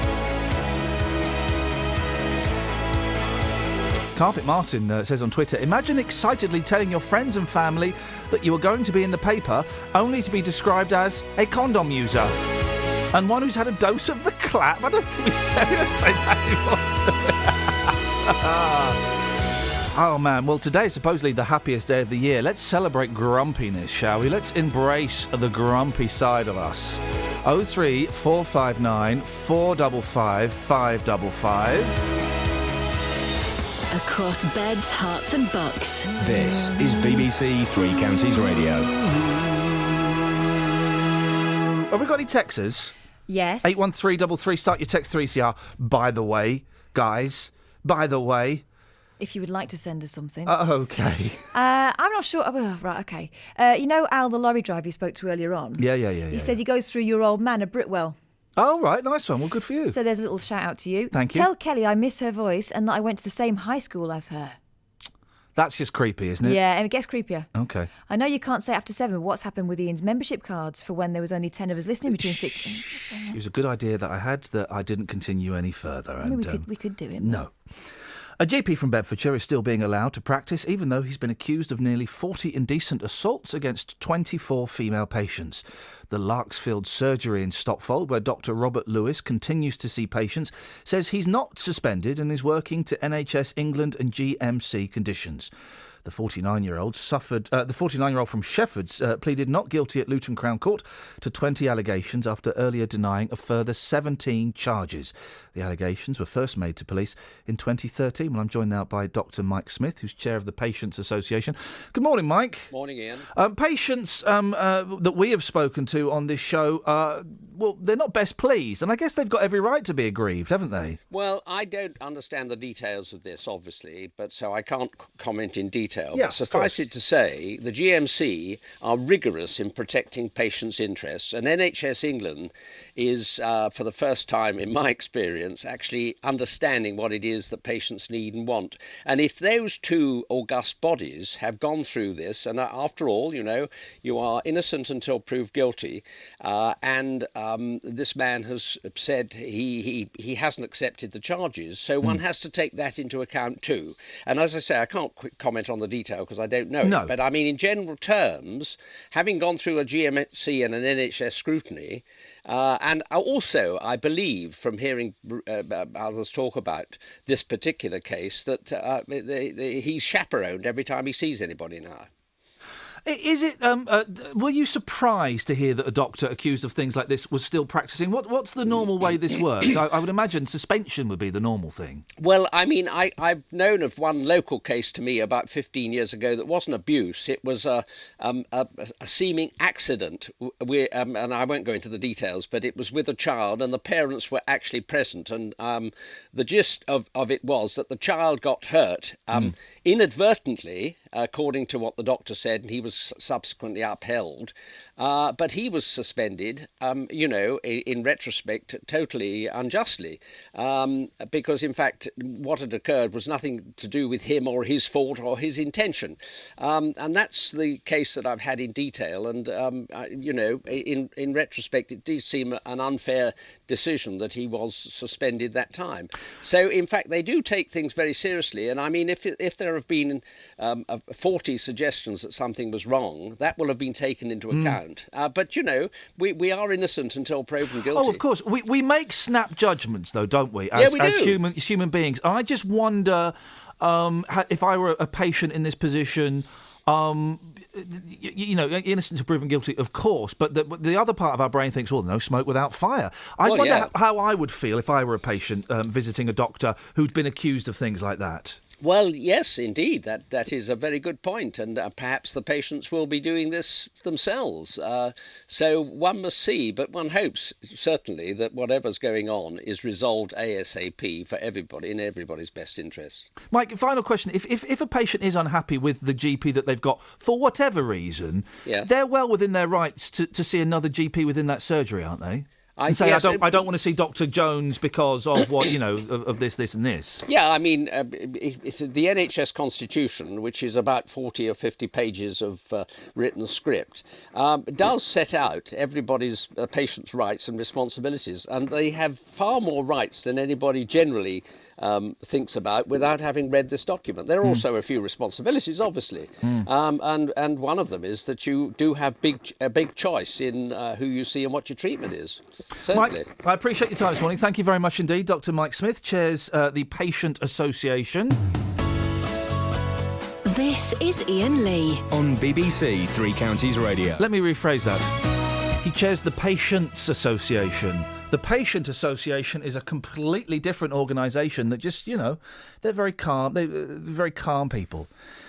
Tess says, how do I get 3CR on my iPhone 6? Can't go... Well, she says can go without the show in the mornings. I'm hoping that she means can't go. You're obviously not listening. Hang on a second. Let me just reply to her. BBC iPlayer or Tune In app. There we go. I hope that answers the question for you. 03459 455 555 is the telephone number. Scouse Pat's on the line. Morning, Scouse. Hey, good morning. What you got for us? Well, I'm grumpy this morning. Beautiful. because I've got nothing to be grumpy about, and I couldn't ring you to say I was grumpy because I wasn't grumpy, and that made me grumpy. I was chatting to a friend on the phone the other day, 2 days ago, and he was going, just phone up, see how everything is. And I went, oh, everything's all right, actually. And normally, I'm so used to reeling off a list of complaints and irks. I went, no, actually, everything's all right, and that makes me feel suspicious. I don't like it. Are you one of those people like me, Pat, that I need a reason to feel anxious and annoyed with the world? Absolutely. I'm extremely uncomfortable at the moment because I can't see any disaster looming. So I'm a little bit unsure as to how this is supposed to pan out today, to be fair with you. Pat, listen, I want to... do you mind if I use and indeed abuse you on the wireless? Would that be okay? Go on. Yeah. Well, no, it's not that bad. I just, that I lost a load of clips in the move. I kept some of the classics like this. Doorbells. And of course, I've got this. Never. But we're missing a load, Pat. And I just wondered, you've got such a powerful voice. Could I get you to fake a clip for me? Yeah, just count me in, I suppose. Okay, what clip can we get, Pat? He's got such a beautiful voice. What can we get him to say for us? We've still got I Was Shock, haven't we? So yeah, what do we have? I'm beginning to Sleep on a snake? Oh. Can you tell us, Pat? This is going to require a bit of improvisation from you. Can you tell us the reason? Can you something along the lines of the reason a cat claws your lap when it's sitting down is because it's worried it's going to sit on a snake. I know it's a bit long, Pat, but I'm giving it to you, my darling, because I know that you can do this. The reason a cat claws your lap because it's frightened to sit on a snake. God bless you, Pat. I hope you have a really grumpy day today. Thank you. The best. Thanks for calling. Ta-ta. We'll add that into the computer system. What I particularly like about that is the Scouse snake. You love the Scouse Snake. Snake. Isn't it funny how quickly we're forgetting the clips what we lost? They were so important a week ago, and now I don't no idea what they are. What was another one that Dave Luton did when he was still talking to us? Why? Listen, man, we've got to sort this out. Can Kelly? Yes. Phone up Dave Luton. Tell him he doesn't owe us any money. What's his number? Oh my God. No, not oh my God. Oh dear, oh pray. Oh dear, oh pray. It's a Luton number. I want someone to say traumatised. Oh, okay, fine. yeah, we do need that one. We'll get that sorted out. Let's put a call into Dave Luton. Let's just say, look, Dave, you don't owe us any money. There's no hard feelings. Come on. Come back on the air, be our friend. Where's Colin in Dunstable? All these, we're going to move to Dunstable. We're going to be really big friends. We're going to hang out. Well, where are you slackers? Charlie, you big potatoes when we were distant. In it, now. though. In it. In it. Is though. Have we got anything? We've got Jonathan if you want him to come in. No, I He's don't. standing behind me, standing proud. No. Have we got any texts? Yeah, let's have a look. Okay. Oh, yeah, this is one that Melanie Chalk's just rung me about. You know, Melanie that we spoke to about putting a bit of the hospital in the travel lodge? Oh, yeah. Not as weird as it sounds. Yeah. She says, she forgot to say, and can we please put this over? And she was nice, so let's, right? Yeah, let's put it over. Further to the interview with Melanie Chalk, which is herself. Can we confirm we want to hear... Third person, I like it. Well, I think... I like your style. From members of the public, and a public consultation has been arranged for next week. Monday, Tuesday, Wednesday, Luton Library. Thursday and Saturday at Dunstable Extra, Skimpot Road. Friday, Dunstable Market. So if you're worried about it, come and have a look. A semi-retired farmer has become the world's oldest best man. Why are these words coming out my mouth? Where? Dave, it's Kelly at Three Counties. Shh. Move the microphone over to her. Where have you been, player? What, have you got you've had a change of job? Right. Well, hang on, he's an old man. Why He don't doesn't you have a ring job. us anymore? He's on the phone now.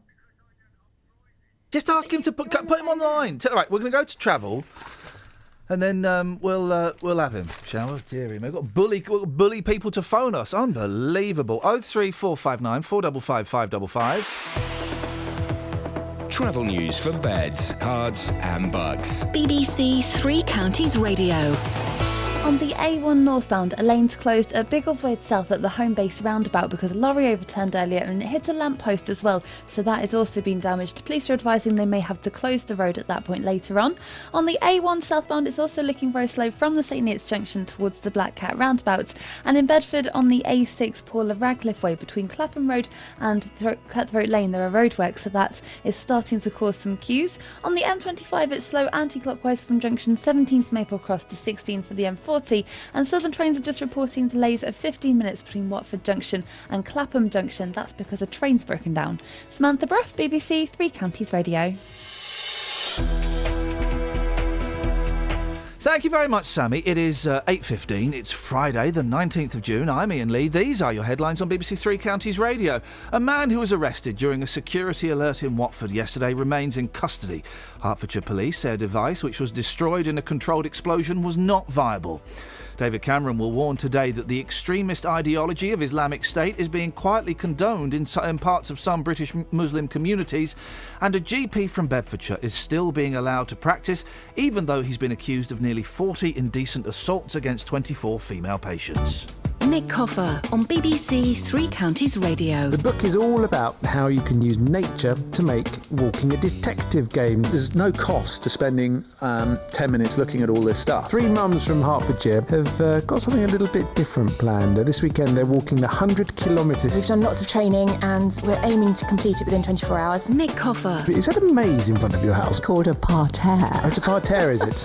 I planted it myself with 540 plants, so I know it's a parterre. Award-winning Milton Keynes sports journalist Mike Calvin has written Gareth Thomas's autobiography. I've got to think what you think, I've got to see what you see, I've got to hear what you hear, and that will be an inherently painful process. Nick Coffer, weekdays from 12 on BBC Three Counties Radio. But still, nice, huh?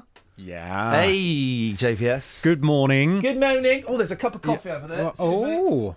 Excuse me. Thank you, Kels. Kels Bells. You all right? Yeah, I'm fine, thank you. Are you well? Thinking of getting a dog? What? Nothing whatsoever. What?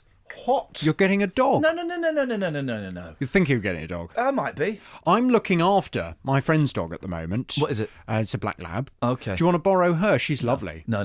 She's the perfect dog. Well, why? She just is perfect. She does everything you ask. She's not excitable. No. She trots along next to you to heel perfectly. She's Too big. Too big. No, she's lovely. She's not big. Cockapoo. A cockapoo. Aren't they a bit bonkers? What? I don't know. They look cute. You are the kind of person, if you were going to get a dog, you'd end up getting some kind of bonkers one. What do you mean a bonk? What does that even mean? Well, you know, like the kind of person that would get a bonkers dog. Well, just like a dog that is always up to mischief and shenanigans. Like, oh, it's just Ian's dog. It's up to shenanigans. No, I'm not going to get a shenaniganizing dog. I'm not even going to get a dog. It's not even happening. But if it were happening, then cockapoos look cute, don't they? Right. Well, how big is a cockapoo? That big? I think they can be a bit bigger than that, actually. Okay, well, yeah, about that big. Okay, I can handle a dog that size. You should get a Maine Coon. I heard you talk about Maine Coon cats earlier. They're massive. They're huge. I've just seen a picture. I saw a picture of one. They're incredible. They are very big. But what does it do, though? They catch mice. They were bred to be brilliant mouse catchers. Oh, my girl's getting a bit old now. She doesn't bring us mice or voles anymore. Right. Last thing she brought in was about 3 months ago. It was a mole that was still twitching. And I had to say to the boys, I'm going to take it out into the garden. It'll be fine. I'm going to release it. I didn't. When they weren't looking, I turned back, went in the garage, got a brick. No! Yeah, I had to. I had to. It was like this.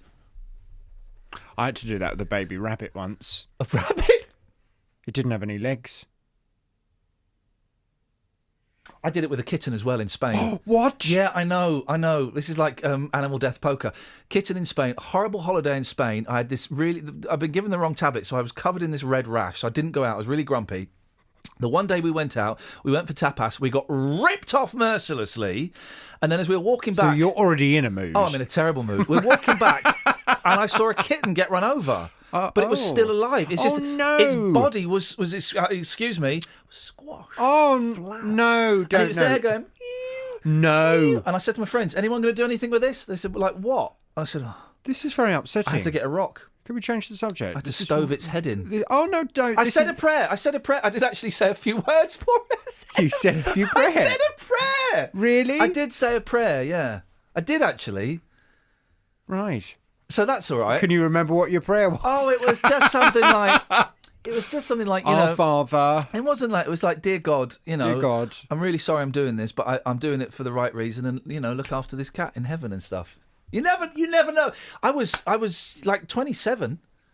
I was a grown man. I was a man. Gosh. Yeah. Well, I feel absolutely crestfallen now, having had that discussion. Yeah. Great vibe. What have you got on your show? Coming up on the Big Phone in this morning, we're going to be talking about the full face veil. I know you've discussed this local story this morning. Yes. Concerns about security have been raised after a white man in a niqab with only his eyes showing was arrested in Watford yesterday, leading to the controlled explosion of a suspicious package in the town centre.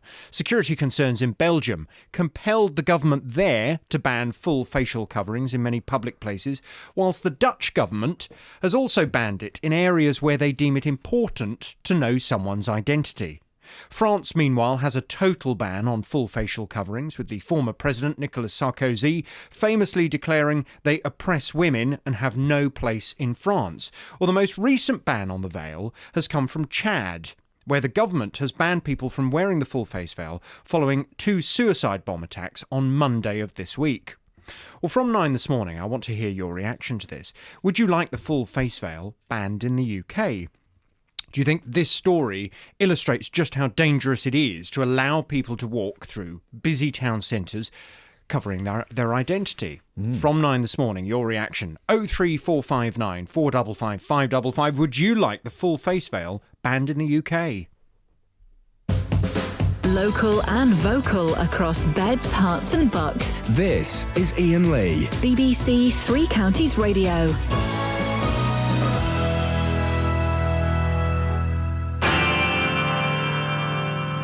Just found something on my computer. Can I just indulge me 1 second, dear listener? I just want to find out what this is. Hang on. What's this? OK, it's that, right. Nothing exciting, nothing to see here. Now, police are continuing to question a man who was arrested during a major security alert in Watford yesterday. In photographs, as he was being taken into custody, he appears to be a white gentleman and was wearing a burqa. Police cordoned off Watford High Street and the Ring Road while the suspicious device was blown up by the army. Well, Dorothy Thornhill is the Liberal Democrat Mayor of Watford and joins me now. Morning, Dorothy. Good morning, Ian. Do we a know relieved mayor, I have to say. Yeah, well, I bet you are. It could have been so different. Do we know any more about this? Has anything else happened, sort of been revealed overnight? No, not that we're aware of. I think the police are getting ready to issue a statement. But for me, two things. Wasn't it great that a member of the public thought, hang on, there's something a bit funny there, and did something about it? Wasn't it great that the police just swung into action with their stunning professionalism? So reassuring to know that they, that's what they do and they do it well. As the mayor of Watford, how does it work? Do you have like a special direct line that someone phones up and says, we got a problem? Or how do you find out about something like this? They always tell me. And then I can get an option that, do you want to go into the control room for the video, CCTV, or just stay on the end of the line, and they'll keep me updated. But obviously, I'd worked yesterday, so I was busy and just kept getting regular updates. And you're right; it is a relief. It must. When you get that call saying, "Hey, there is a suspicious package. We don't know anymore. We'll let you know." As mayor, how does that make you feel? It's something. I know it might sound melodramatic, but when we had the explosion in Hemel Hempstead, the big explosion, we could hear it in Watford, and I remember bolting out of bed and thinking, "My God, this is it! It is a bomb in the Harlequin Centre," and as a public figure in that way, it's always in your mind, what if it happens? What's my role? What do we do? How do we keep the community together? And to be honest with this, because it looked so much like the real deal, that was the scary thing for me, the way it was treated. You have to start thinking, well, we've got somebody like this in our community. Has it, what's happening? Are they part of a group? Is it? So to me, it's a total relief to find that clearly somebody had some intention about what he was doing. But the fact that it was a non-viable device, and clearly, white guy in burqa, we can all kind of perhaps speculate about what his motives were. But it perhaps wasn't what we perhaps all thought at the beginning, which has to be a relief. Dorothy, what's your message to the people of Watford as they're on their way to school and to work and going about their business today? Well, our town is safe, but thank you, the person who was actually alert to it. Always report. The police say this. Report. They would rather be dragged to 100 incidents like that than risk one time when somebody turns a blind eye and we really do have damage to people and to property. Dorothy, nice one. Thank you very much indeed. That's Liberal Democrat Mayor of Watford, Dorothy Thornhill. This is Iain Lee on BBC Three Counties Radio. Hey, there's where's my papers? Hang on a second. It's all over the place today. Where's my mail? There it is. There's my mail. 03459 455 555. By the way, is the telephone number. What? What do you say? I'm just getting you a call up. All right. Oh, well, they're beautiful. There's no rush. There's a couple of stories in the mail today that I don't get. Well, the first one, this question is simple. Did rappers' dark songs drive this young rugby star to kill himself? No. We're having this conversation. I thought we had this conversation this conversation was solved in the 80s with Judas Priest. There was a massive court case. I think it was Judas Priest. A massive court case in the States about how Judas Priest had satanic messages that inspired young people to kill and commit suicide. They didn't. Rap music about murder and suicide. This is such an old-fashioned story, Andy Dolan of the Daily Mail. Rap music about murder and suicide may have encouraged a grade A schoolboy and promising rugby star to kill himself, an inquest heard. Oh, come on. Come on! this is a terrible story. Let's not try and link music to it. Why don't we look at, mental illness and depression and what was going on in this poor boy's life? William Musgrove, 14, was found hanged in a village lane with his mobile phone nearby. Oh, here we go. Yeah, no, they're right. It was rap music. repeatedly playing a song in which a teenager is told he's not brave enough to commit suicide. Coroner Dr. Robert Hunter told the inquest that William's interest in dark music may have had a bearing on his death. A track by US rapper Tyler, the Creator, was playing on repeat when the teenager's body was found. The 4-letter filled song...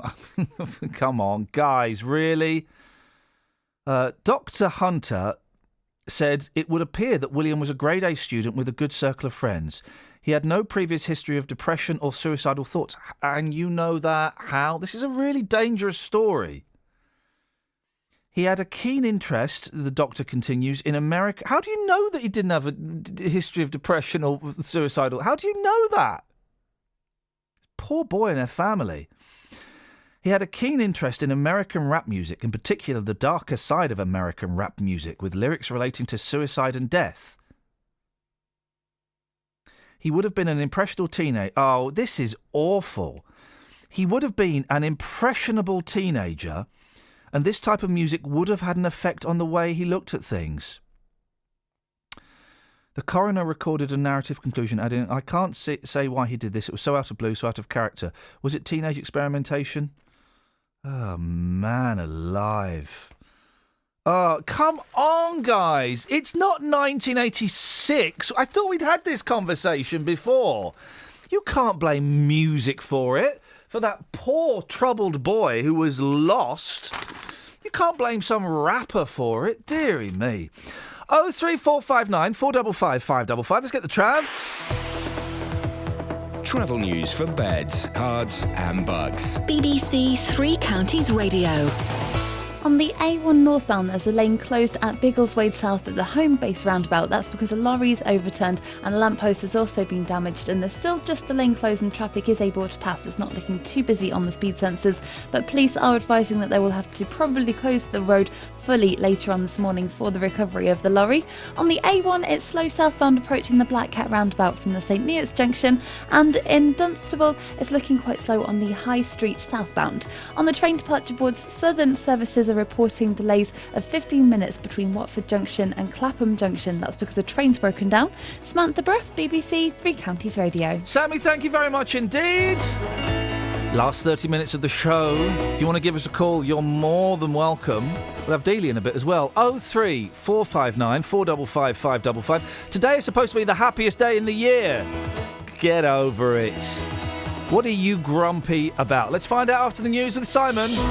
Across beds, hearts and bugs. This is BBC Three Counties Radio.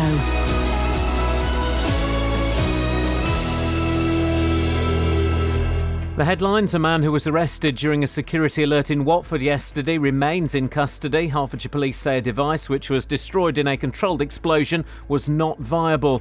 David Cameron will warn today that the extremist ideology of Islamic State is being quietly condoned in parts of some British Muslim communities. And an inquest will open this morning into the death of a man at Luton Police Station last weekend. 25-year-old Istiak Yousaf had been arrested on suspicion of domestic violence. Three Counties Sports. BBC Three Counties Radio. Rory McIlroy is 7 shots behind the leaders after the first round of the US Open. McIlroy carded a 2 over par 72, as did Justin Rose and Ian Poulter. The joint leaders on 5 under are America's Dustin Johnson and Sweden's Henrik Stenson. Tiger Woods carded a 10 over par 80, but took comfort that fellow American Ricky Fowler did even worse with an 81. It was a tough day. Got off to a bad start. I'm trying as hard as I can to do it, and it's just for some reason I just can't get the consistency that I would like to have out there. But you know, the bright side is at least I kicked Ricky's butt today. Watford are to host Europa League winners Sevilla in their final pre-season game before the start of the Premier League campaign. The Spanish side will visit Vicarage Road on Saturday, August the 1st, with a 3 o'clock kick-off. Meanwhile, the Hornets are being linked with a club record move for Argentinian winger Diego Perotti from the Italian side Genoa. England's under-21s lost 1-0 to Portugal in their opening match of the European Championships in the Czech Republic. Tottenham striker Harry Kane started up front for England and has reiterated his desire to stay at White Hart Lane despite being linked with a move to Manchester United. I've seen his interest, but that's all I know. Obviously, it's flattering to be interested and for other clubs to maybe be interested. But like I say, I'm happy at Spurs and I'm looking forward to the future with Spurs. Practice starts at 9 o'clock this morning our time for Sunday's Austrian Grand Prix. Hertfordshire's Lewis Hamilton leads the Drivers' Championship by 17 points from Mercedes teammate Nico Rosberg. In tennis, Andy Murray will face Luxembourg's Gilles Muller in the quarter-finals at Queen's Club this afternoon. And the Women's Tour cycling continues today in Northamptonshire. Tomorrow they race from Broxbourne to Stevenage. The race finishes on Sunday with a stage from Marlow to Hemel Hempstead. BBC Three Counties News and Sport. The next full bulletin is at 9. The reason a cat claws your lap because it's frightened to sit on a snake. This is Iain Lee on BBC Three Counties Radio.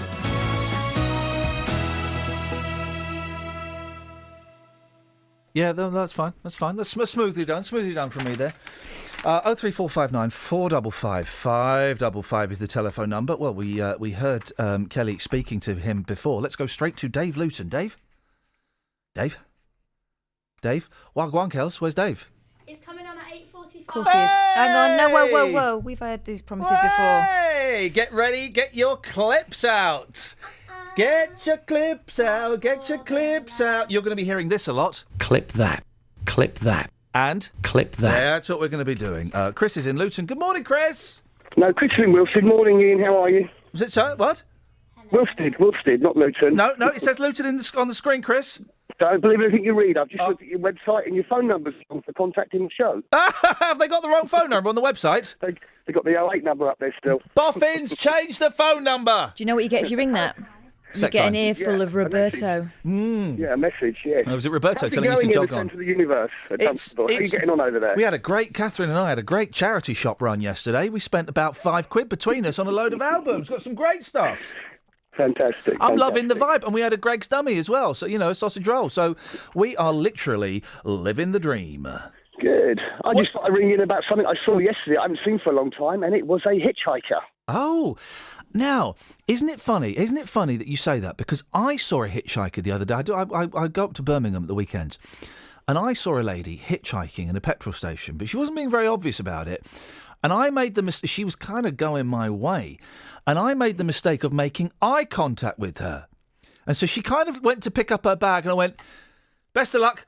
And I got in and drove away. And I think, a part of me wanted to, but then supposing she was just wanting me for sex. I mean, do you know what? What would I do in that situation? Where did you see a hitchhiker? I saw one on the A1 at Letchworth going Road. And if you remember years ago, at the bottom of the M1, they used to queue up there to get. There was 30 or 40 people there. You just don't see them anymore. You don't. You see the ones where it's people where they've delivered a car, and those are the ones that are holding a number plate, a car deliverers. But you don't see very rarely do you see the real ones where they're holding a bit of cardboard with M6 written on it. Did you give this? Gone?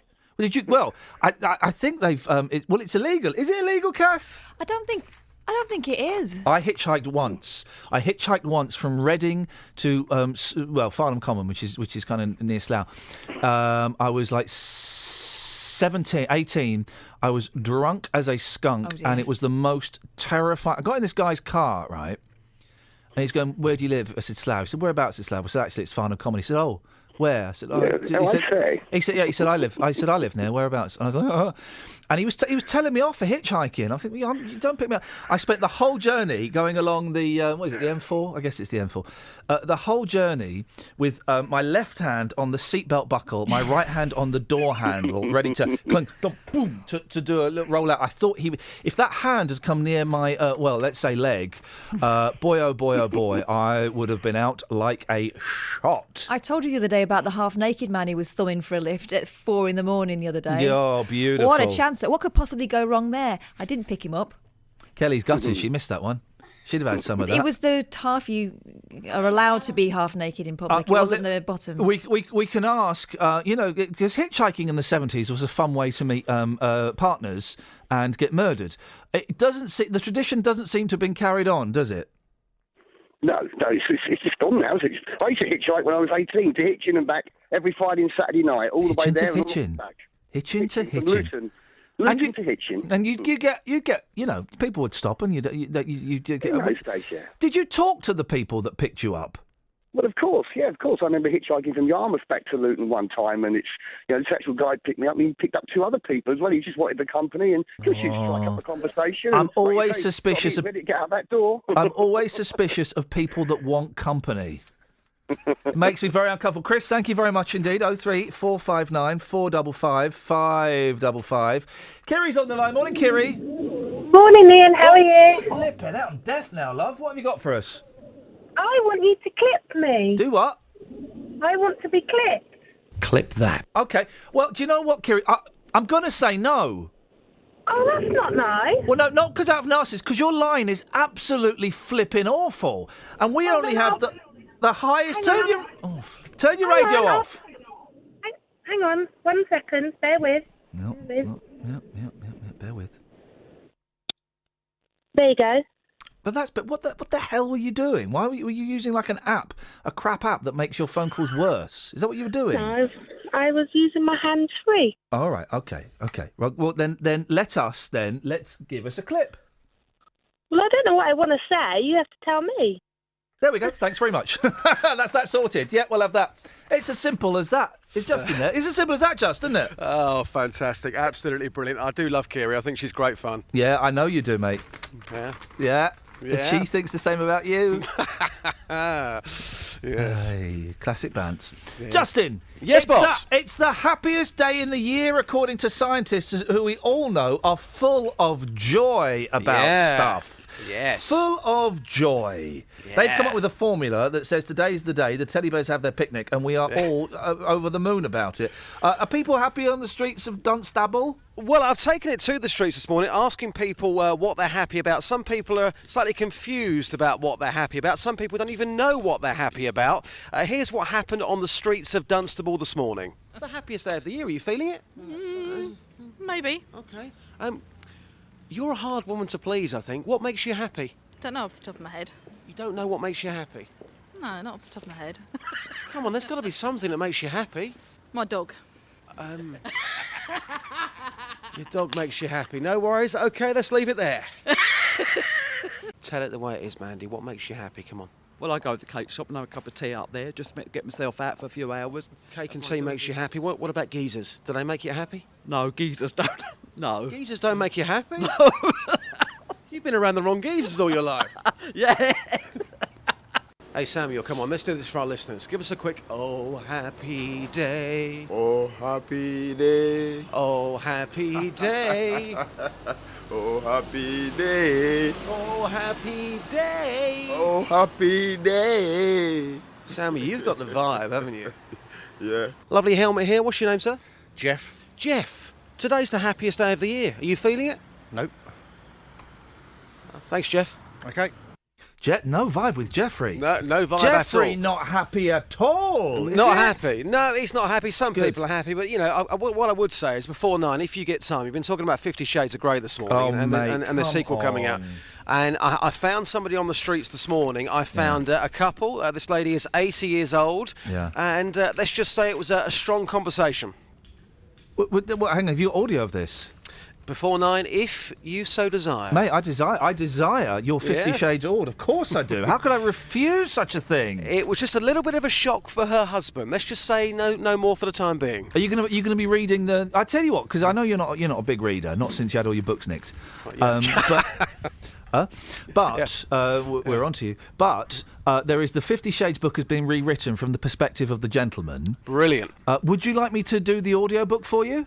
Oh, please. I'm happy to read the audio book for you, but I'll alternate between me and Matt Lockwood. Yeah. And you can have us nibbling away in your ears. But are you going to do it in the style of Cats Do Crazy Things on Channel 4? Well, no, but I can do it in the style of Cats Make You Laugh Out Loud on Channel 5. All right. Would that be okay? That'd be absolutely perfect for me, yeah. Yes, please. All right, boss, speak to you in a little bit.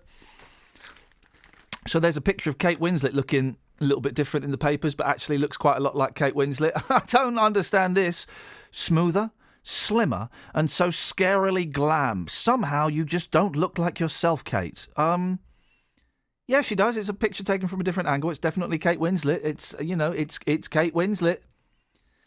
Perhaps it was the figure-skimming black dress, or maybe the lighting was particularly flattering.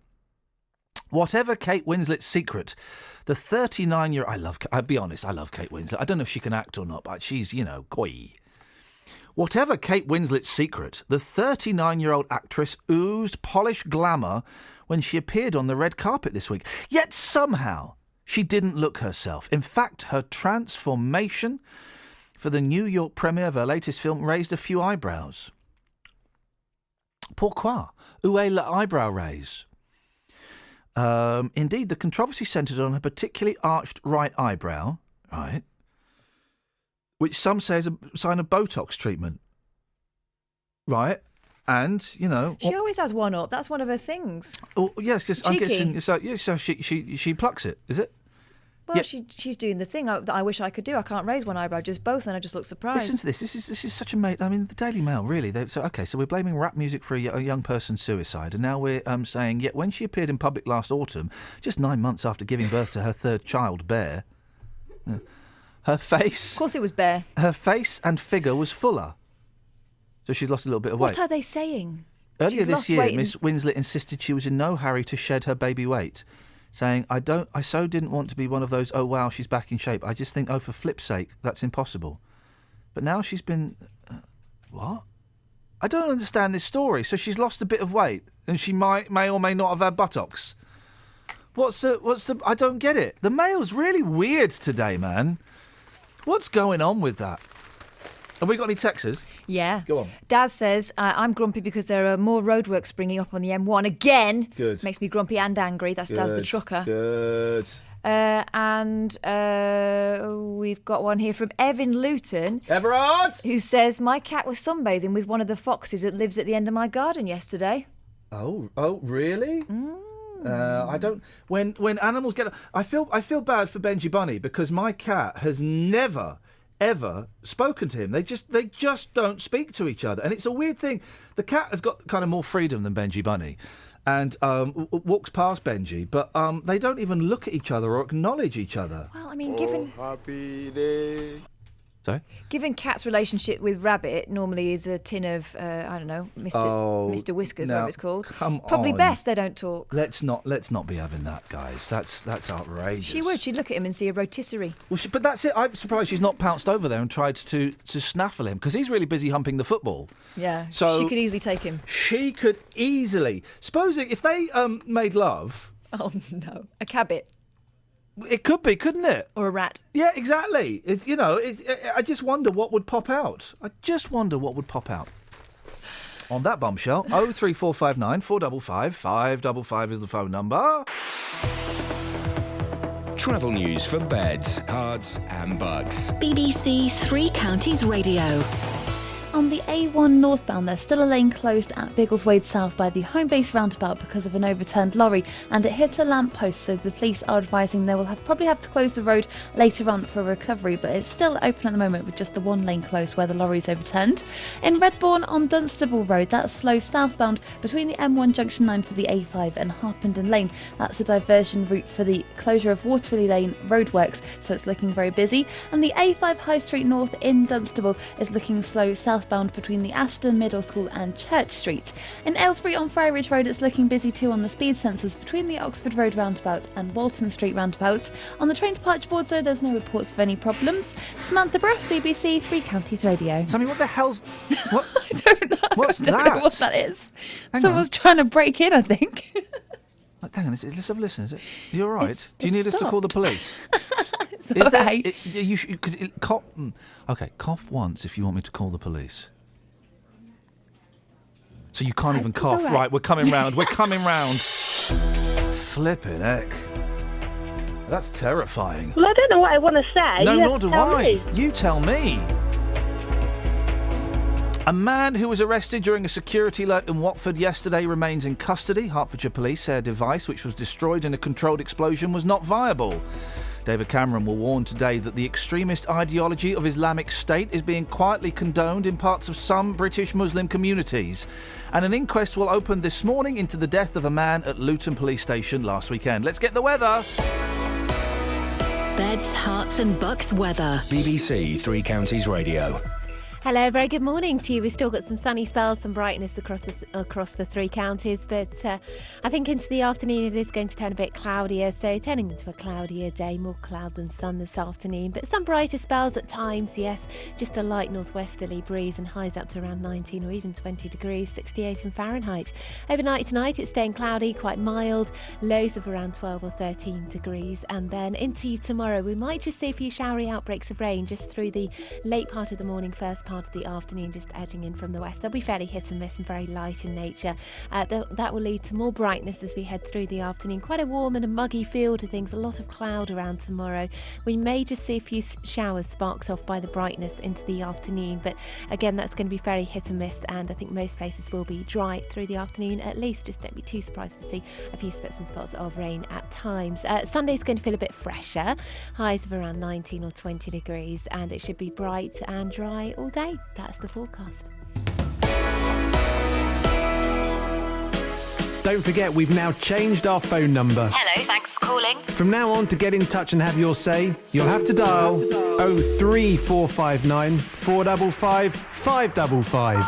So make sure you save it to your phone so you can chat to Iain, share your opinion on the big phone in. I was scared.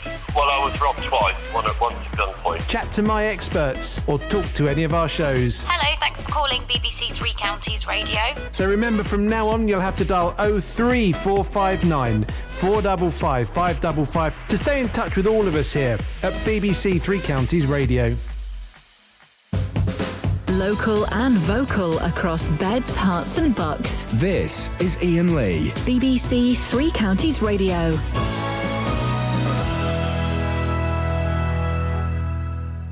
You have to tell me. Yeah, that's right. I've been doing my own editing during that. Yeah, that's right, geez. But not very well. Ladies and gentlemen, it's been a long time coming. This was like months ago. Yeah, let's stand up. Let's stand up. Months ago, we asked David Luton to come and see a soft adult film with us. He promised to come. He promised to pay us £10 for a T-shirt. He did not turn up. Since then, we've never been able to speak to him. He's never returned our calls. He's never come close to phoning us up. But now, would you please welcome back? It's only David Luton! Good morning, boss. Hey! Where the flipping hell have you been, you plum? No, look, I've got to take my grandchildren, my daughter-in-law, to school. Your daughter-in-law goes to school? How old is she? No, I've got a pickled daughter-in-law, right? You've got a pickled daughter-in-law? With the children What? to take them to school from Luton to Right. Sundon Park every morning. Right, and that takes And I'm 3 driving hours. And I'm driving at half 6 in the morning. Right, and that I takes get 3 in about hours. Yes. 3 hours to drive your kids your grandkids to school? I had to get ready for myself, then get down into Luton, then wait for them, and then bring them all the way back to Sundon Park, sit there, wait for them to go in, then come home myself. Hello? Say that again? Hello? No, you've got to be really quiet, otherwise it doesn't work. Yes. Yeah. So what Say are it you again? beefing on about, pal? Say it again? What are you beefing on about? One more? What are you beefing on about? I've heard you on the radio in the mornings. Oh, here Clip we that. go. Oh, no. God. No, so what are you beefing on about? Clip that.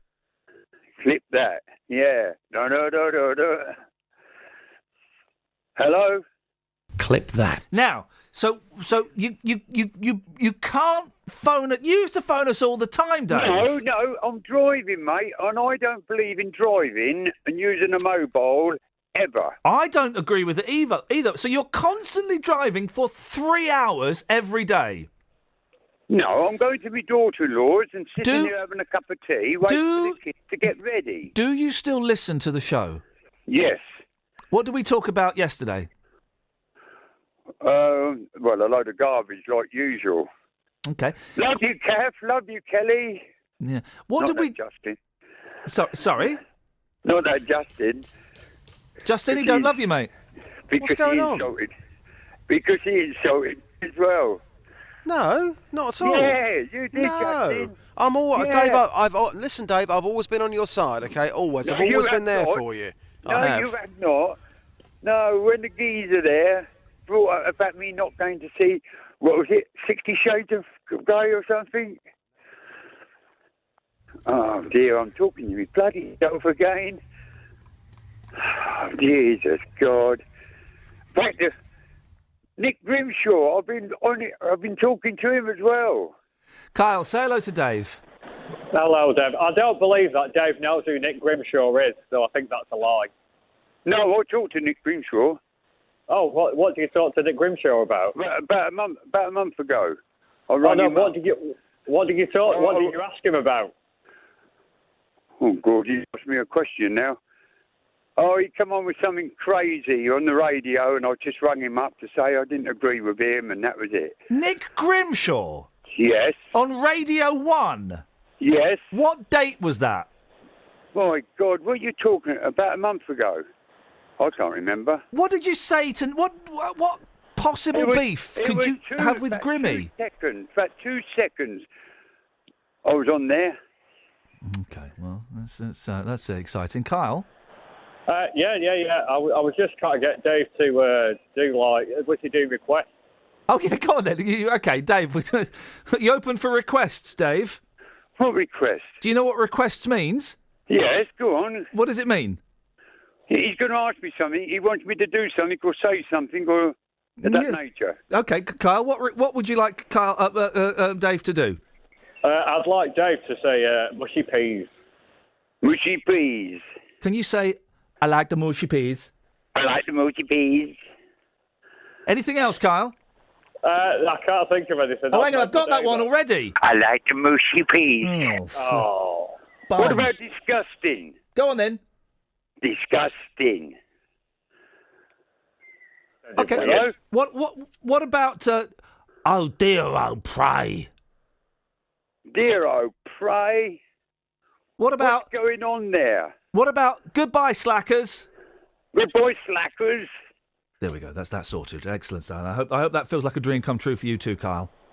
Cheers. Yeah, I appreciate that. Yeah, I appreciate it too. We all appreciate it, don't we, Just? Oh, we certainly do. Hey, is he still there, by the way, Dave? I hope not. Yeah, Dave. Oh, he still is. Yeah. Well, you got a problem, pal? No, I've got no problem. I've got a request. No, Dave. not you. The other geezer. Please, no. Dave, can I have a request? Is that okay? Yeah, go on then. Can I have traumatised? Traumatised. That's made my weekend. Okay. Can you say it traumatised?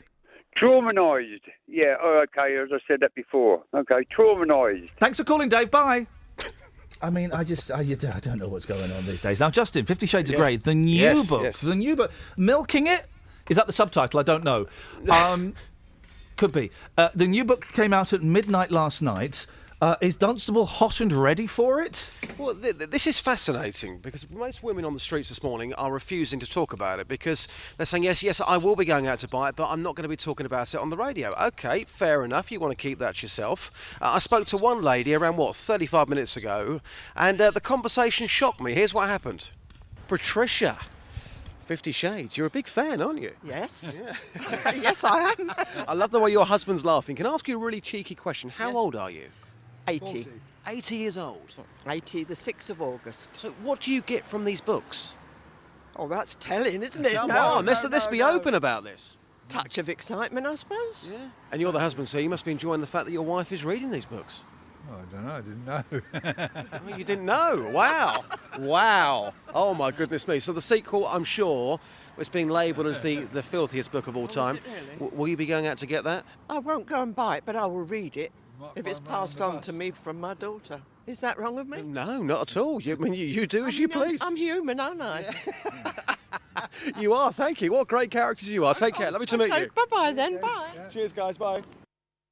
She is, gosh, blimey, you see? So, yeah, husband didn't even know about it, and the books are handed down to her by her daughter. That lady is 80 years old, and it could lead on to something maybe next week, things that you hide from your partner. There we go. Yeah. There we go. Justin, what's in your show tomorrow? The show tomorrow, I've not even thought about it yet.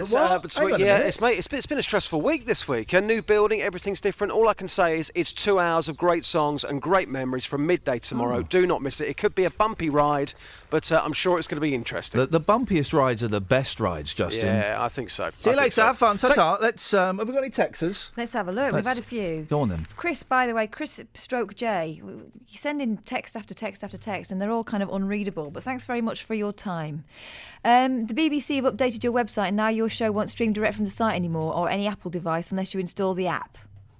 Why is that happening? I don't know. We'll pass it on. Oh, yeah, I'm sure it won't be happening for very long. We'll pass it on. And Paul the Painter is boasting about his old phone. Texting from a very old 7-year-old Nokia phone, usual one, bust again. Old phones are much more reliable, don't you think? Just saying. What are you beefing on about? I've got no idea, Dave. He likes it.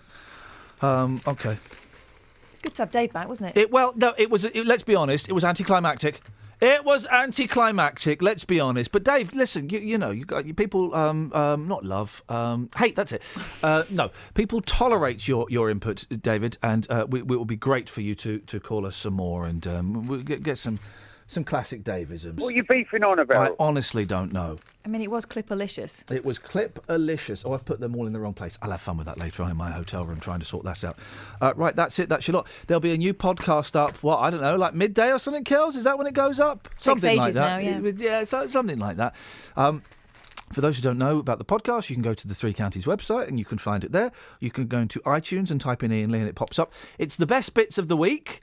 But we record kind of like bonus little bits as well, and it's a little bit naughtier than the show, I think would be fair to say. So you go into iTunes, you type in Iain Lee, and it pops up. And you can also leave nice reviews and comments and stuff. I mean, I'm not going to complain if that's what you choose to do. Far from it. I'll come round and shove fivers through your letterbox. How's about them apples? Travel news for beds, cards and bugs. BBC Three Counties Radio. On the A1, there's a lane closed northbound at the home base roundabout at Biggleswade South because a lorry's overturned, and there's just one lane closed so traffic can get past at the moment. It's not looking too bad on the speed sensors, but police are advising that they will have to close it later on for the recovery of the lorry and the lamppost that it hit. In Redbourne on Dunstable Road, it's really slow from the M1 towards Harpenden Lane, and that's because of it being the diversion route for the Watery Lane roadworks closure. And in Dunstable on the High Street, it's looking slow southbound. On the A4 at 4 Marlow Hill in High Wycombe, that's also looking busy into town, and in Watford on Chalk Hill, that's slow around Aldenham Road at the Bushy Arches. On the train, Southern are reporting 15-minute delays between Watford Junction and Clapham Junction. That's because a train's broken down. Samantha Bruff, BBC Three Counties Radio. Thank you very much, Sammy. Right, that's it. That's your lot. Thank you to Catherine and Kelly this week, and Justin Dealey. We're getting there. We're kind of getting there, I think. You know, it's... Back on Monday at 6 o'clock. There's really only one thing we can say at the end of the show, isn't there? Good boy, slackers. Local and vocal across beds, hearts and bucks. This is BBC Three Counties Radio. Thank you, Ian. Good morning. Welcome to the JVS show. I'm Jonathan Vernon Smith. It's Friday, it's 9 o'clock, and on today's Big Phone In, would you like the full face veil banned in the UK? Concerns about security have been raised after a white man in a niqab with only his eyes showing was arrested in Watford yesterday, leading to the controlled explosion of a suspicious package in the town centre. Security concerns in Belgium. They compelled the government there to ban full facial coverings in many public places, whilst the Dutch government, they've banned it in areas where they deem it important to know someone's identity. France, meanwhile, has a total ban on full facial coverings, with the former president, Nicolas Sarkozy, famously declaring they oppress women and they have no place in France. Well, the most recent ban on the veil has come from Chad, where the government has banned people from wearing the full face veil following 2 suicide bomb attacks on Monday. Well, this morning on the Big Phone In, I'd like to hear your reaction to this. Would you like the full face veil banned here in the UK? Here's my telephone number for your call. It's 03459 455 555. This is the JVS Show on BBC Three Counties Radio. I'll take your call in just a second, but first, let's get the latest BBC News. It's 9:01. Here's Simon Oxley. The headlines: police say Watford device was not viable. Cameron to say some British Muslims condone Islamic State. And inquest opening this morning into Luton custody death. BBC Three Counties Radio. A man who was arrested during a security alert in Watford yesterday remains in custody. Hertfordshire police say a device which was destroyed in a controlled explosion was not viable. Watford Mayor Dorothy Thornhill has praised the response of the emergency services. To me, it's a total relief to find that clearly somebody had some intention about what he was doing. But the fact that it was a non-viable device, and clearly, white guy in burqa, we can all kind of perhaps speculate about what his motives were. But it perhaps wasn't what we perhaps all thought at the beginning, which has to be a relief. David Cameron will warn today that the extremist ideology of Islamic State is being quietly condoned in parts of some